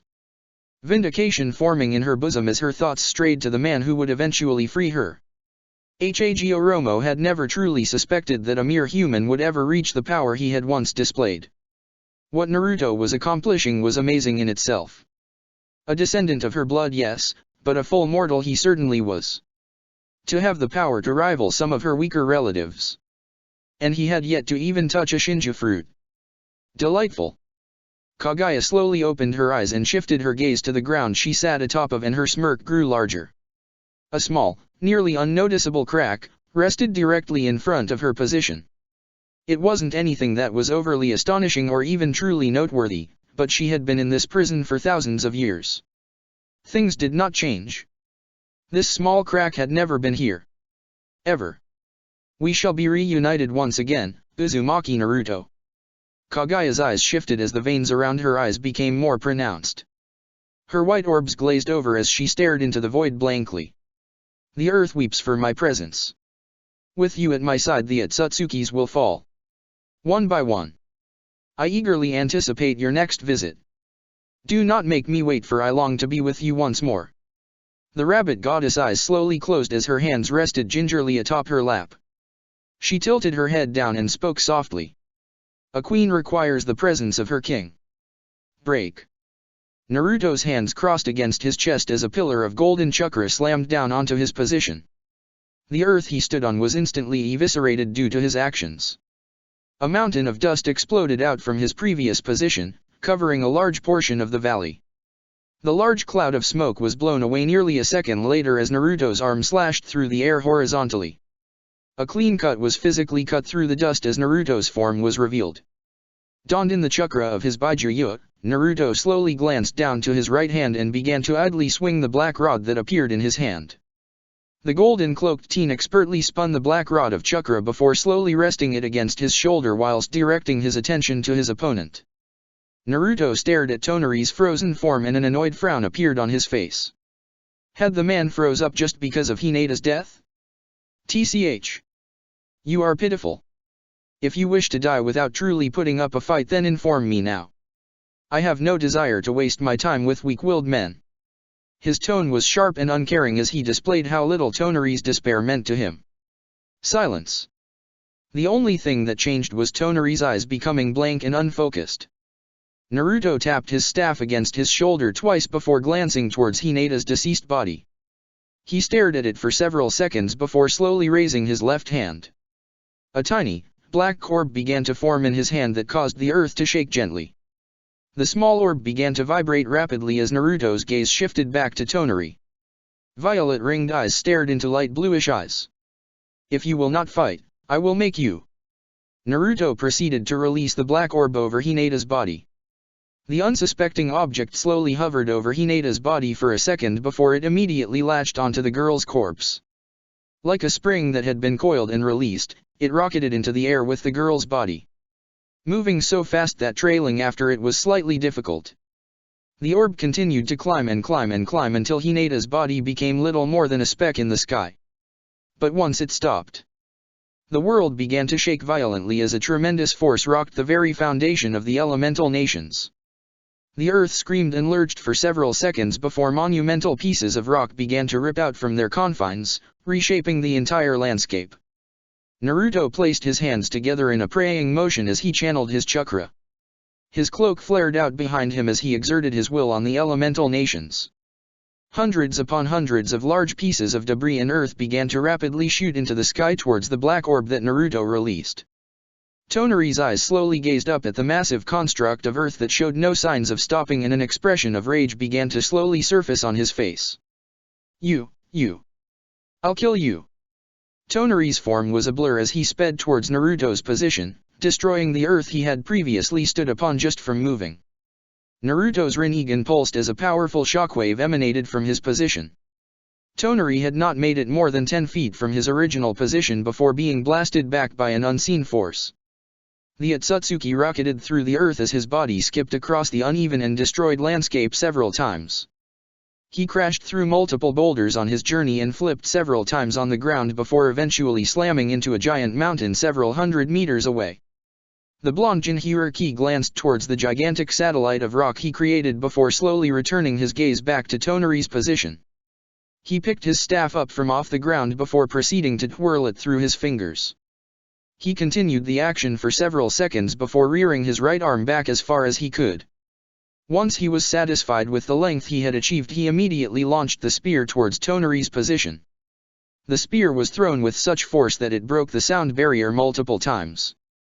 A massive shockwave emitted from behind the rod of chakra, turning the earth behind Naruto into little more than dust and rock fragments. It didn't take the improvised spear longer than a second to reach Tonari's position. The spear instantly punctured through Tonari's lung with a force of 10,000 men. The man's eyes widened to an almost ridiculous degree before the chakra receiver began to glow. Not a second later did the mountain that he was embedded in explode in a brilliant flash of white light. The sheer force that Naruto had threw the spear with had completely destroyed the mountain. The explosion that followed after it made contact with Tonari had reduced the natural landscape to little more than a smoldering crater. Naruto's outstretched arm slowly returned to his side as he stared at the crumbling mountain. He was silent for several seconds before slowly producing another black rod through his hand. The ebony object slowly parted through the skin of his palm before being grabbed by Naruto once it reached a length he was suitable with. The teen proceeded to twirl his weapon as he pocketed his left hand. If this is the extent of your power, then I am truly disappointed. You hold the blood of Kaguya Otsutsuki herself, and yet you cannot match me. You are a disgrace. The blonde Jinhyuriki began to slowly walk towards the smoldering crater he had created whilst lackadaisically tapping his shoulder with the chakra receiver he created. His pace was slow and lazy whilst his muscles were lax, displaying how unthreatened he felt by Tonari. You come to my home and proceed to make demands from me. Naruto's expression began to slowly shift into something far more darker as the very earth he walked atop of began to shake violently. You kill my little sister, destroy the shore of my home, and you believe that you can kill me because of the blood you hold. The teen proceeded to slam his rod of chakra into the earth before clapping his hands together whilst channeling his chakra. For every ounce of pain that Retsu experienced, I will return it tenfold onto you. You will not rest until I have satisfied my urges. You will not die until Retsu has been properly avenged. The very world itself seemed to lurch and give as Naruto's chakra finally exploded around him. The sky began to darken as the clouds disappeared from view. A massive shadow proceeded to loom over the land of fire as Naruto finally ceased his actions. Naruto's Rinnegan slowly trailed up towards the sky as he slowly placed his hands into his pockets. He stared at the object that he had literally pulled out from the atmosphere itself and proceeded to smirk. A meteor that dwarfed the Chibaku Tensei he had created earlier began to slowly fall towards his position. The object's size was incomprehensible. The construct struck down upon the man-made meteor that had been created before crashing through it with little struggle. Naruto glanced towards the crater that held Tonari's body before smirking at his unmoving form. You will not escape. Death itself cannot save you from my wrath. Your hell does not end here. When I have thoroughly broken your body, I will break your mind. Naruto glanced up towards the massive construct of rock before smirking. Tengai Shinsei. He disappeared in a yellow flash as the entire world shook upon the meteor's landing. An explosion that could only be described as the wrath of Kami herself rained down onto the elemental nations. Dozens of earthquakes rocked the very foundation of the elemental nations, being felt across every single country in the world. Break. Naruto gazed down at the body of Tonari with a disgusted expression. The man's body was twisted in several different locations and he lacked the left side of his torso. Shaking his head slowly, Naruto's Rinnegan pulsed with power. The ground beside him shook before a monstrous-looking construct rose from the very earth itself. The thing rose from a purple fire that had formed on the ground itself. It shared the same eyes that Naruto had, and its gaping maw was the most notable feature from it. He stared at the King of Hell for several seconds before gesturing with his head. The construct slowly opened its enormous mouth and a long tongue slithered out from its maw. The appendage moved towards Tonari's deceased body before wrapping itself around the man and dragging him into its mouth. Once Tonari was inside its mouth, the construct slowly closed its mouth for several seconds. The being flared its power before it spit Tonari's body out. The newly revived Otsutsuki rolled out from the King of Hell's mouth and proceeded to heave several times. Tonari began to hysterically move his hands around his body as he hyperventilated. Naruto stared at the man for all but a second before disappearing in a yellow flash. He appeared beside Tonari with his foot reared back to strike the man's skull. Tonari was completely unable to react to the attack and his mouth filled with the copper essence of life. He felt his jaw completely dislocate and several teeth shot out from his mouth. The blow to his skull completely disoriented him, and as he tried to rise to his feet, a blinding pain surfaced from his stomach. The pale-skinned man screamed out in pain as Naruto's fist punched directly through Tonari's abdomen. His Rinnegan glared into Tonari's Tensegan with a hateful gaze, and Naruto proceeded to squeeze Tonari's spine until it physically cracked. A garbled scream tore through the Otsutsuki's throat as his spine was destroyed. Tonari's hands clawed at the arm that was embedded in his stomach as he released another chorus of screams when Naruto curled his fist. Naruto's nose curled angrily and he proceeded to stomp on both of Tonari's kneecaps. You have only died 6 times. Do not scream. It annoys me. Tonari's eyes rolled back into his head as the corrosive chakra from the Byakuya began to flood through his system.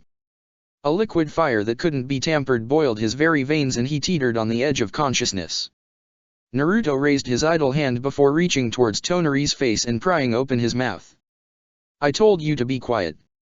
Without a hint of mercy, the teen reached into Tonari's mouth and tore out the man's tongue. Blood spewed out from the action, coating half of Naruto's face in blood. A muffled scream emanated from Tonari as tears slowly ran down his face. The pain. It was unbearable. Stop. Stop. Stop. Stop, stop, stop, stop, stop. I am disappointed. You are weak. And I hate weakness.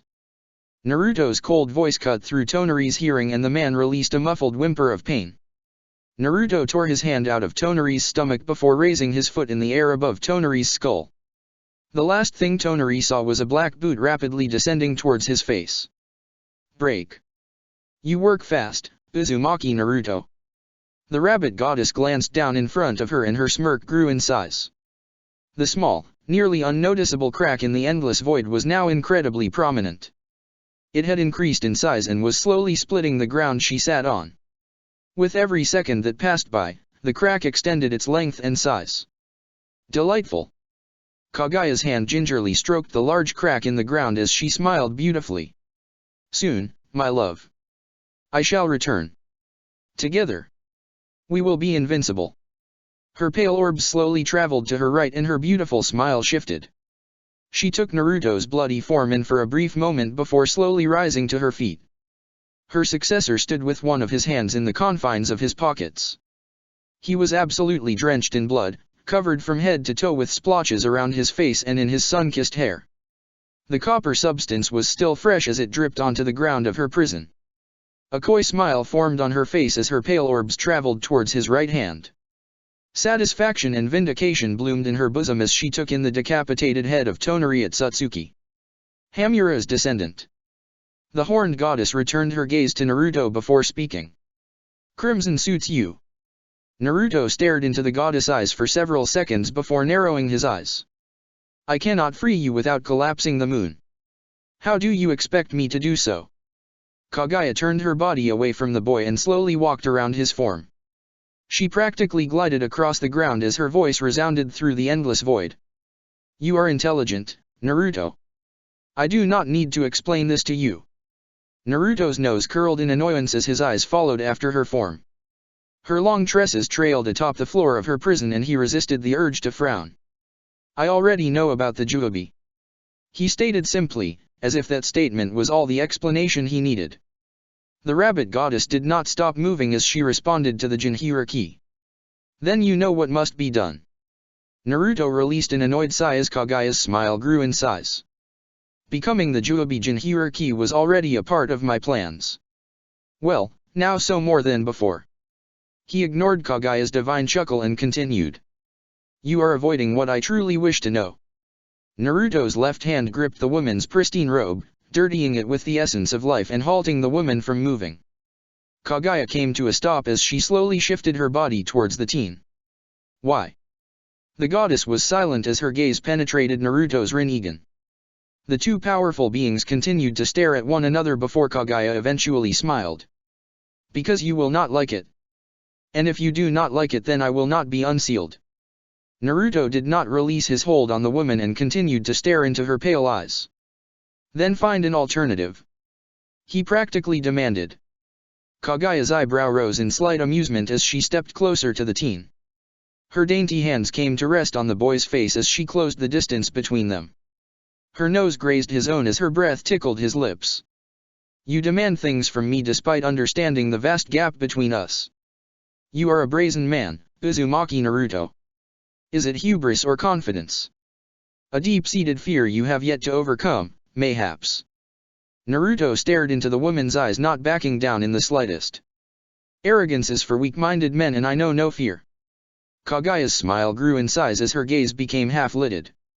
A glint shone in her eyes as she gently stroked the boy's cheeks. You cannot lie to me, Uzumaki Naruto. I know what you truly fear. You cannot hide from me. Just as I know everything about you, you know everything about me. Lying is beneath you, Uzumaki Naruto. Kagaya's words sliced through Naruto as his eyes hardened. His body tensed up and his presence immediately washed over Kagaya's prison. The woman did not seem bothered at his actions and if anything, she seemed elated. Naruto's Rinnegan pulsed with absolute power as he glared into Kagaya's eyes. He did not speak for several minutes as he stared into the woman's eyes. "I do not fear you," he stated finally. The rabbit goddess pulled her face away from Teen's as her dainty hands glided down his face towards his chest. Her razor-sharp claws gently raked over his blood-stained chest and bandages before she tilted her head up to gaze into his eyes. "Of course you don't. But you will eventually. A king will always fear for the loss of his queen after all." Naruto did not respond to her statement as he stared into her snowy orbs. His body proceeded to disappear and neither being relented with their stares. Kagaya's eyes closed as her smile shifted into a smirk. She proceeded to clasp her hands in front of her before slowly descending to her knees. Her white tresses splayed out onto the floor and she slowly tilted her head forward. "You cannot run from me. We will be together again, my king." Break. Naruto's eyes slowly opened as he retracted his hand from Zetsu's forehead. He stared at the creature for several seconds before eventually asking the creature a question. "When I become the Juubi Jinhiriki?" The creature's attention rested solely on Naruto and remained quiet.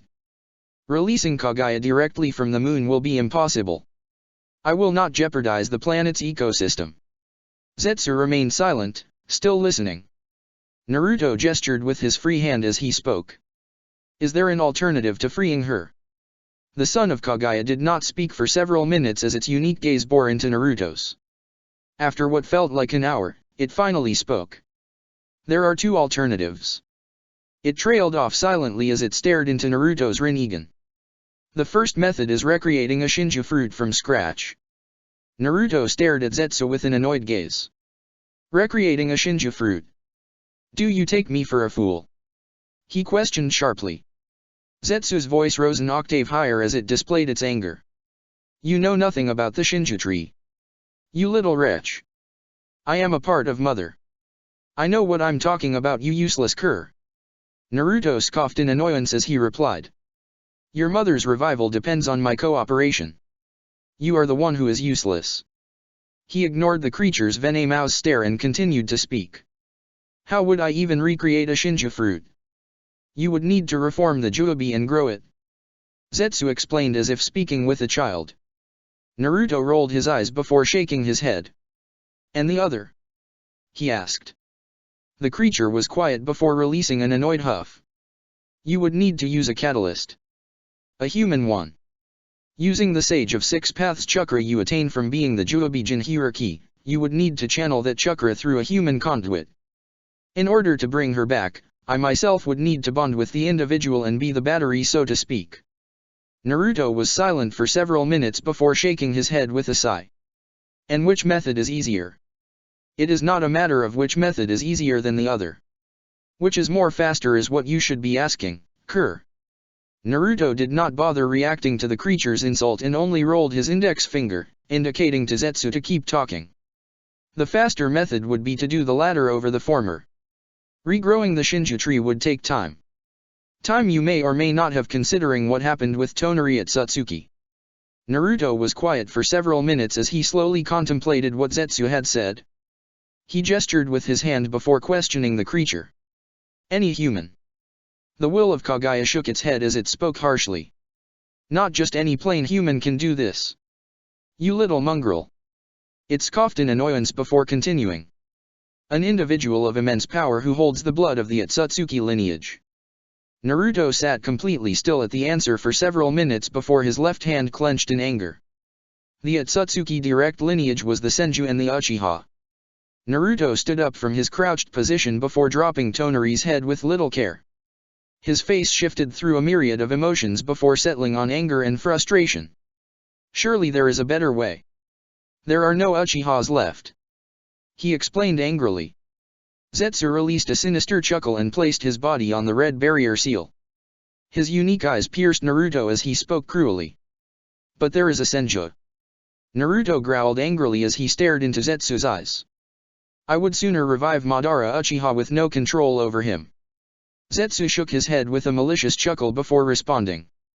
"You must use a female catalyst who is already alive. You cannot revive a woman who has already passed." Naruto's hands clenched tightly as his chakra began to leak out from his body. His body shook with rage as he glared at Zetsu. You lie. You little cretin. Zetsu proceeded to openly mock Naruto as he laughed loudly. Ha ha ha. You know as well as I do that I cannot lie to you. It is like you said, Uzumaki Naruto. Your cooperation is the only way Kaguya can roam the lands again. Why would I risk lying to you? My mother's revival has always been my goal. This is the only way. Naruto stared at the ground for several minutes in pure anger as he processed Zetsu's words. The little vermin was absolutely correct. And the worst damn part was that it wasn't lying. Naruto would know. Zetsu was connected to Kaguya and even she couldn't lie to him. She knew it. He knew it. It was mutual. Why? Why? WHYWHYWHYWHYWHYWHYWHYWHYWHY.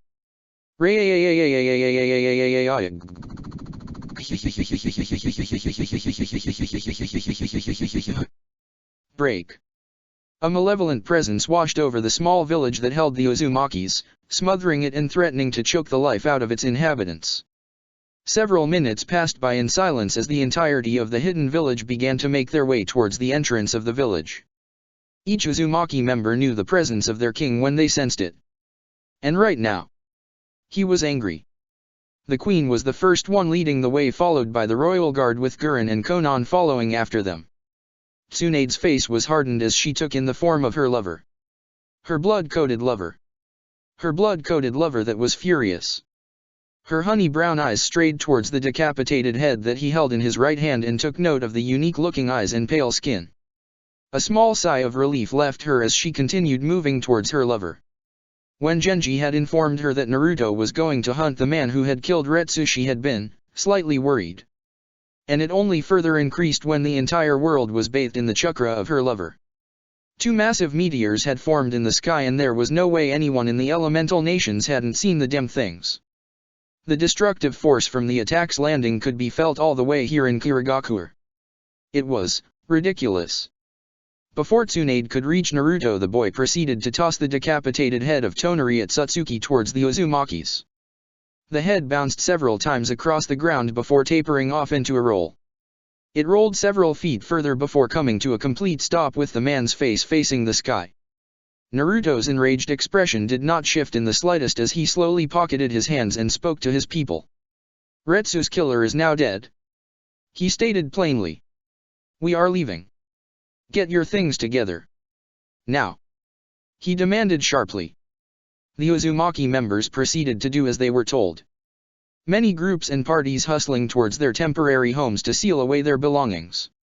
Naruto's violet gaze sought the ground as his shoulders trembled in rage. His entire body was coiled like a spring and even his royal guard were slightly hesitant to voice their concerns.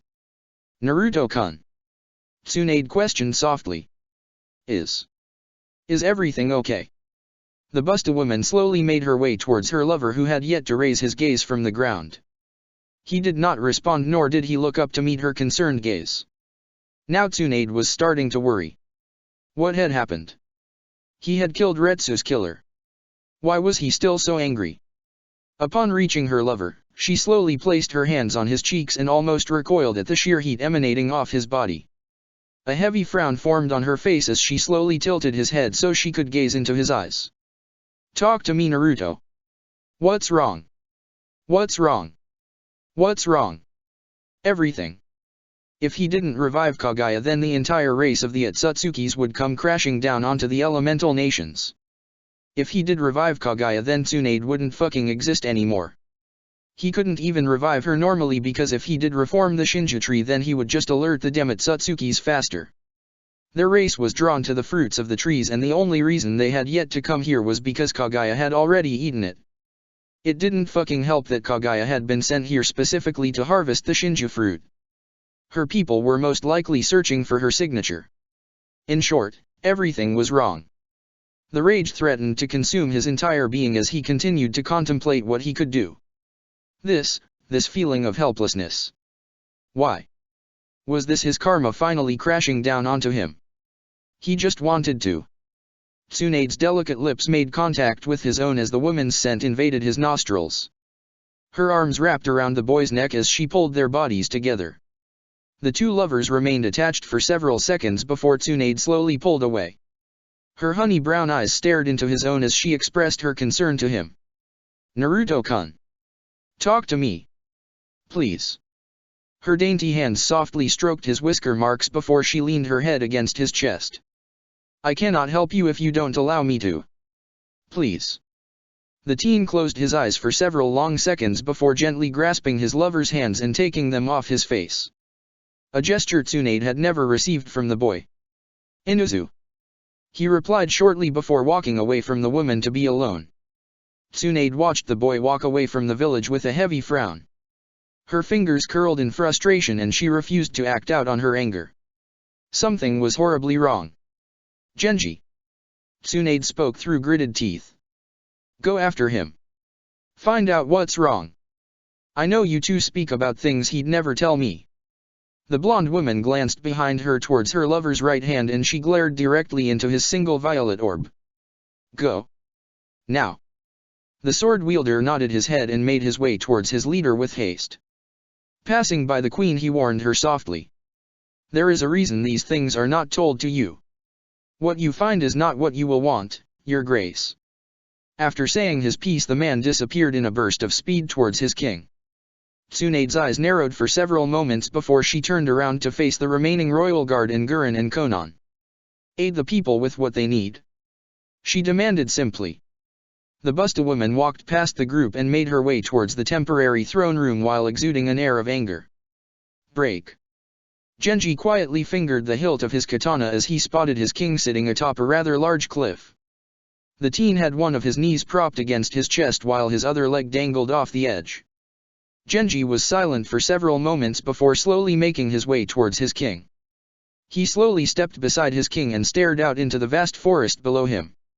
"Did she send you?" Naruto questioned lightly.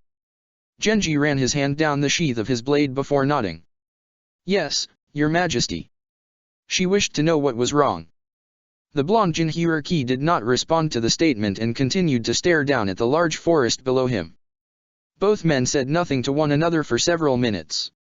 It was eventually broken by Naruto, who spoke in a tone laced with venom. "I am not strong enough." Genji glanced towards his king with a searching gaze.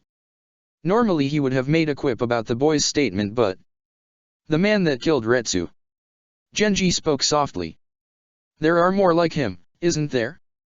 Men and women who would make him look like a mere child." Naruto glanced towards his right hand for a moment before returning his gaze to the forest below. Yes, there is. Beings who would easily overpower me. They are a race called the Otsutsuki. The Rakuta Sennin was a descendant of them." Genji's lips parted in surprise and he glanced towards his king. The man was silent for several minutes before a heavy frown formed in his face. "They are coming, aren't they?" Naruto's chakra spiked for a brief moment as his hands clenched at the earth beneath him. He spoke through gritted teeth as his eyes closed. "Yes." Genji's gaze sought the forest below him as he contemplated his next question. "What are we to do?" Naruto scoffed as he replied to Genji. "I already know what I must do. But I don't want to do it." Genji's head tilted as he unclasped his katana from his hip. He proceeded to sit down on the ground while placing his katana over his lap. "Are you having second thoughts about becoming the Juobi Jinhuriki?" Naruto shook his head with a low sigh. "Not at all. In fact, it is a requirement for what I must do. There are two evils that I must choose from. One that would spell the end of this world and the other would be to sacrifice something I love." While he didn't necessarily explain what he had to do with each scenario, Genji could read between the lines with the second one. "There is not much in this world that you love." Genji's lips tugged upward at Naruto's annoyed scoff. "But what you do love?" He trailed off silently as Naruto's Rinnegan focused on his form. "Will you tell her?" Genji finally questioned lightly. Naruto continued to stare at his right hand for several moments before abruptly shifting his attention towards the trees below them. He tapped his finger against the earth he sat atop of. "I will tell her I love her," Naruto stated softly. "Break." Violet, ringed orbs stared at the lavish marble throne of his palace with a sense of detachment. To think that he had been making such a big deal about this object days ago. Now though? His eyes closed and he ignored the beautifully crafted throne in favor of heading to his personal chambers. Tsunade and the royal guard stared at the king, who completely ignored his throne with small frowns. The Queen of Uzo glanced towards her subordinates before gesturing with her hand. "Aid our people. I will speak with him." Her honey brown eyes found Genji's and she stared directly at him for several moments longer than necessary.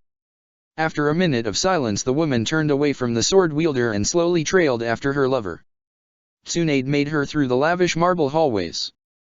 Her eyes strayed to the walls of the palace with a small frown. Intricate and beautiful designs were etched into the walls with beautiful pieces of art displayed over them. The Busta woman gingerly placed her hands on the cold stone walls and began to slowly trail her fingers across it while walking towards her personal quarters. Upon reaching the door to her room, she inhaled deeply. She shook her head several times before slowly placing her hands onto the door and softly pushing it open. Darkness greeted her as she slowly maneuvered her way into the room. She scooted past the door before slowly shutting it. Her honey brown eyes trailed around the dark room and noticed a figure who was seated on the foot of the bed. The individual was hunched over with their hands cradling their skull. Their fingers would run through their spiky locks of hair before relaxing and repeating the process. Tsunade frowned sadly as she took notice of her lover's trembling form. The woman left her position and crossed the room in mere moments. The closer she got, the more her chest clenched.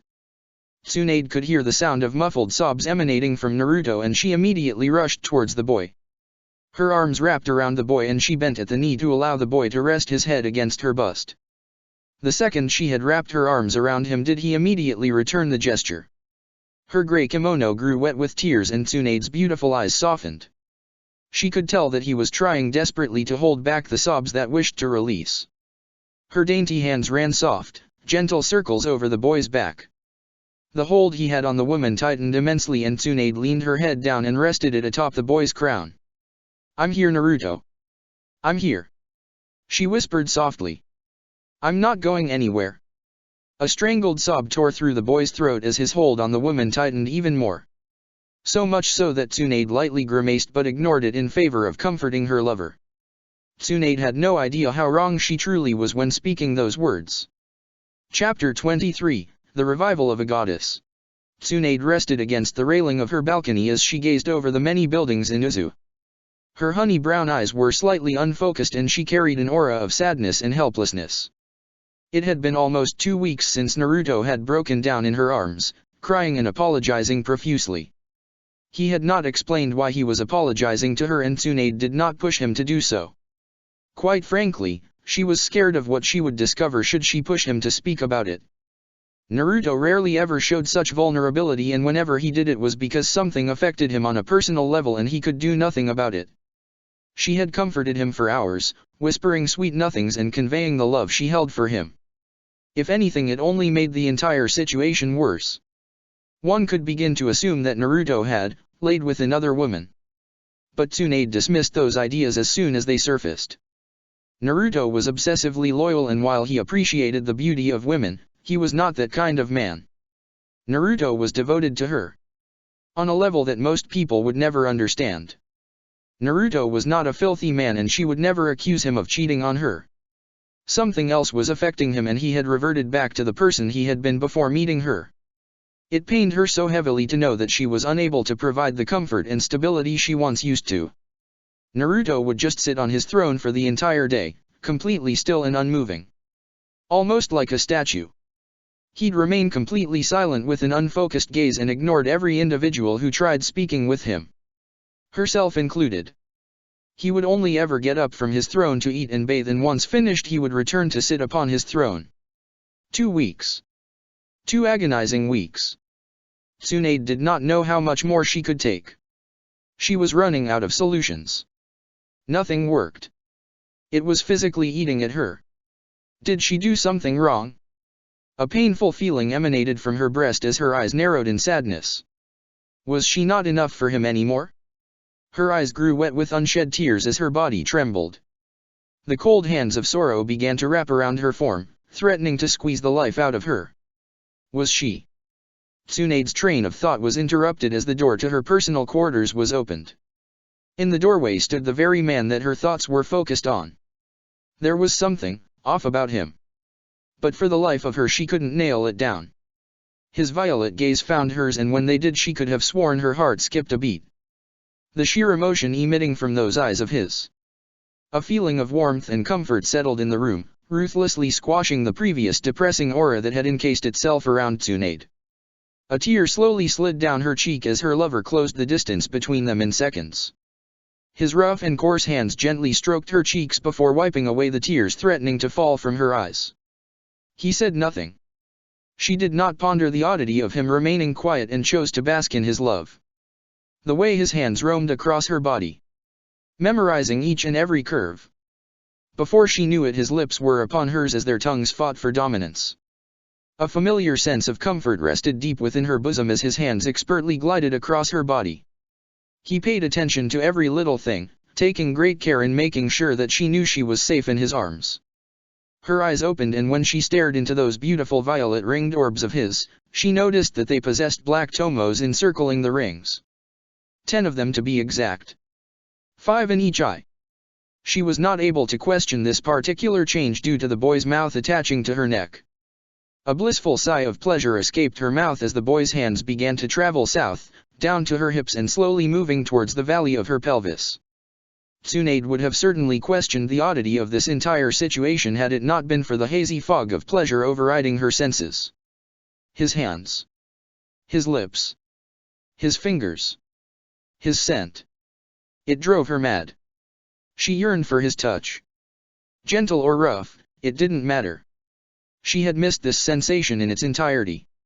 How he would focus his entire being on her and only her. She was the only person that mattered. The only woman that mattered. In his arms she felt like a true queen. Like a goddess. Tsunade knew not the reason for her lover's sudden lustful hunger, but she did not and would not complain about it. She had missed this so very much. He knew her every weak spot. Odd. She never remembered telling him about those spots. The spot just behind her left knee. It was. Another wave of ecstasy crashed into her and she was powerless to stop it. She had lost count of her orgasms after the 6th one. Naruto did not allow her to gather her thoughts and wits. She was but an incoherent mess in his hands as she succumbed to the mind-numbing pleasure of his touch. For what felt like hours she was forced to endure his touch. His fingers would never stop, his tongue continued to work, and his lips were never idle. Through the foggy haze of blissful pleasure, Tsunade was able to finally compartmentalize her thoughts and senses for but a brief moment. A single, brief moment. Her eyes contorted in slight confusion despite the debauchery expression that was no doubt plastered on her face. She did not remember Naruto having horns. Why did he have? A shrill cry tore itself from her throat as she climaxed once again. Her head dug deep into the comforter of their shared bed and her legs convulsed violently. Tsunade was still not allowed rest. Not a second to catch her breath or plead for her lover to slow down. The muscles in her thighs shook and quivered and her nails tore through the silky fabric of her sheets as her lover's head rested between her thighs. Why? WHY. The pleasure would not stop. It was so good though. Did she want it to stop? He had yet to even penetrate her and here she was. A screaming mess. This all felt like a dream. A dream she did not wish to wake from. A dream, a dream. A dream. A dream. There was a brief lull of silence for a single moment before the world bled black and white. It lasted not but a full second, and when color returned, an ashen white figure stood over the blonde Senja with a blank face. Violet-ringed eyes with black tomos stared at the woman's unconscious form, roaming across every inch of her body. The pale-skinned man wore no shirt but was donned in a pair of black hakama pants that sported several white Megatama designs. In his right hand was a black shakujo that stood a foot taller than him with 10 rings hanging off of the top of it resembling the sun. On the bottom of the shakujo was what appeared to be a half-crescent moon that sported a rather sharp edge to it. Resting atop the man's head was 2 small horns that rose towards the sky jutting outwards. Floating behind the man was what appeared to be 10 pure black balls of chakra. The orbs aimlessly circled behind the man's back as if they had a mind of their own. The unique-looking man possessed a head full of spiky white locks that jutted outward in all directions. Draped around his neck was a necklace that sported the same Megatama designs as his pants. "You are stalling, cretin." The familiar annoying voice of Zetsu penetrated the man's ears as the creature hovered next to the unique-looking being. "My mother's revival will not be dash." The creature was silenced as one of the black orbs spiked outwards towards Zetsu, almost impaling the creature. The tip of the Gudadama rested but a centimeter away from Zetsu's face. The will of Kaguya remained completely silent as its yellow eyes stared at the spike that could actually end its life with a hint of fear. "Be quiet." Naruto did not tear his gaze away from Tsunade's body and continued to speak. "One more word and Kaguya will not be revived. You will remain silent." The Gudadama that threatened to erase Zetsu was immediately pulled back as if it had never happened. Naruto stood motionless for several minutes, just staring at the form of his queen. His eyes were blank. His face was blank. He was blank. The ashen-haired teen kneeled down beside the woman before placing his hand atop her navel. A sealing formula formed underneath her body that spread out in a 5-foot radius. Naruto did not channel his chakra. The Juobijin hierarchy ignored everything around him as he stared at Tsunade's face. She boasted a serene and peaceful expression upon her beautiful face. Here lay the woman who had at first been a mother figure to him. A woman who had treated him like a human. A woman who had taught him what it meant to be a person instead of a shinobi. A woman who cared for him and him only. A woman. A woman he loved. The only thing in this world that had ever brought him some semblance of happiness. Power. Uzu. Control. None of those things mattered when compared to Tsunade. They were but useless specks of dirt when out side by side. She was his lover.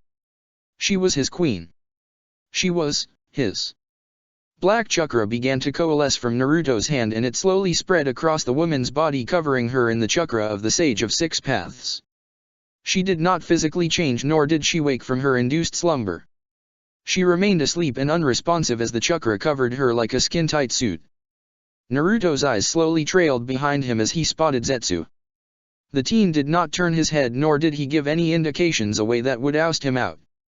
The Juobijin hierarchy continued to pump chakra into Tsunade's form ever so slowly in an attempt to anger Zetsu. It did not take long to do so either. While the creature was most certainly seething, it did not speak in fear of being erased by the Gudadamas circling behind Naruto. With each minute that passed, Zetsu's anger and impatience grow. For an entire hour Naruto slowly poured his chakra into Tsunade's body. A process that should have been done in mere seconds had that been his goal. It wasn't until the second hour of doing so did Naruto finally address Zetsu. "Come. I am ready." A Gudadama slowly floated over Naruto's head and formed into a spike. The life-ending Gudadama hovered in the air like an omen of death. A precaution should Zetsu overstep his boundary. The will of Kaguya slowly slithered over towards Tsunade's body before glaring into the eyes of the Juobijin hierarchy. Eyes like sulfuric acid bore into the eyes of Kami for several minutes as both men refused to turn away. Zetsu's mass slowly slithered closer to Tsunade as Naruto continued to stare at the creature without a hint of emotion on his face.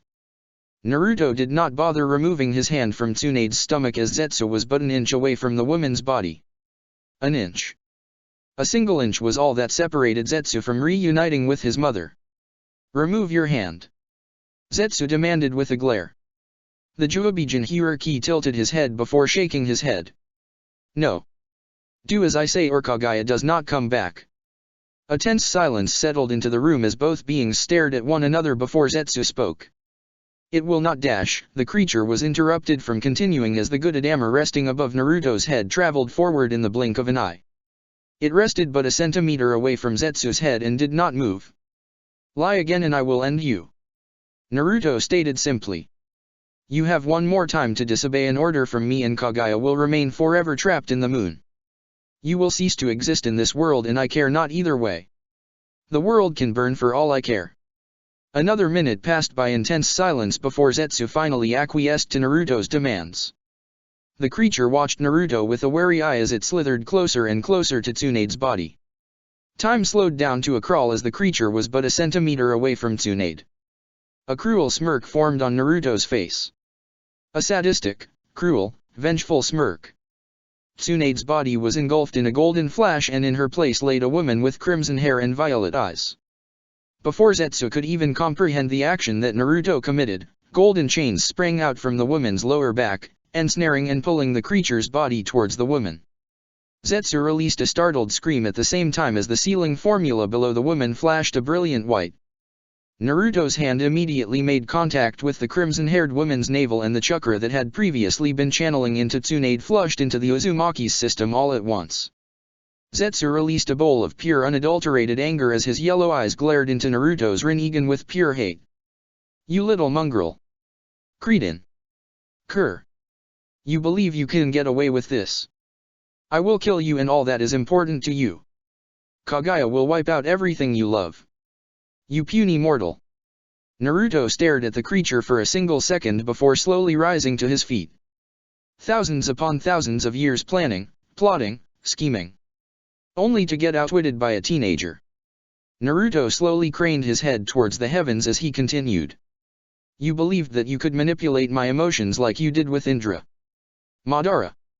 Obito. You are nothing." The sky began to turn black as the earth shook violently. A dome of pure black chakra began to slowly encase the Uzumaki who held Zetsu's ensnared form. Zetsu released howls of pure anger and hatred as the dome of energy continued to enclose around him and the woman he was attached to. He screamed obscenities and insults into the heavens above as he cursed Naruto with everything in his being. Naruto slowly tilted his head down towards the red-headed Uzumaki member before bowing his head gratefully. "Thank you, Kiyo. I will never forget this sacrifice. Like Retsu, I am proud of the woman you came to be. I ask for your forgiveness." The Amazonian Uzumaki smiled at her king before closing her eyes. The dome of black chakra was now cutting off her vision and was seconds away from swallowing her whole. "It is I who should be asking for forgiveness, Your Majesty. I wish I could have done more for you. Thank you, my king." Tears slowly slid down her face as she accepted her fate. For her king. For her queen. For Izu. "You did enough, Kiyo," Naruto stated warmly. The dome of black chakra closed silently as the world began to shake and quake more vigorously. The winds roared with an angry passion and the skies screamed in anger. The dome of black energy that held Kiyo and Zetsu began to condense and shrink as the world continued to shake violently. A shockwave of incomprehensible measure shot forth from the tiny orb, forcing Naruto to shield his eyes. A ear-splitting shriek exploded all around him as a brilliant white flash of light swallowed the world. The world went completely still as the winds tapered down to a gentle breeze. The darkened sky returned to its sky-blue color and the earth ceased its violent trembles. The Juobijin hierarchy slowly uncovered his eyes and stared at the figure that was now floating in the air. Tresses as white as snow gently swayed in the air, covering a large portion of the area and sinking into the ground below.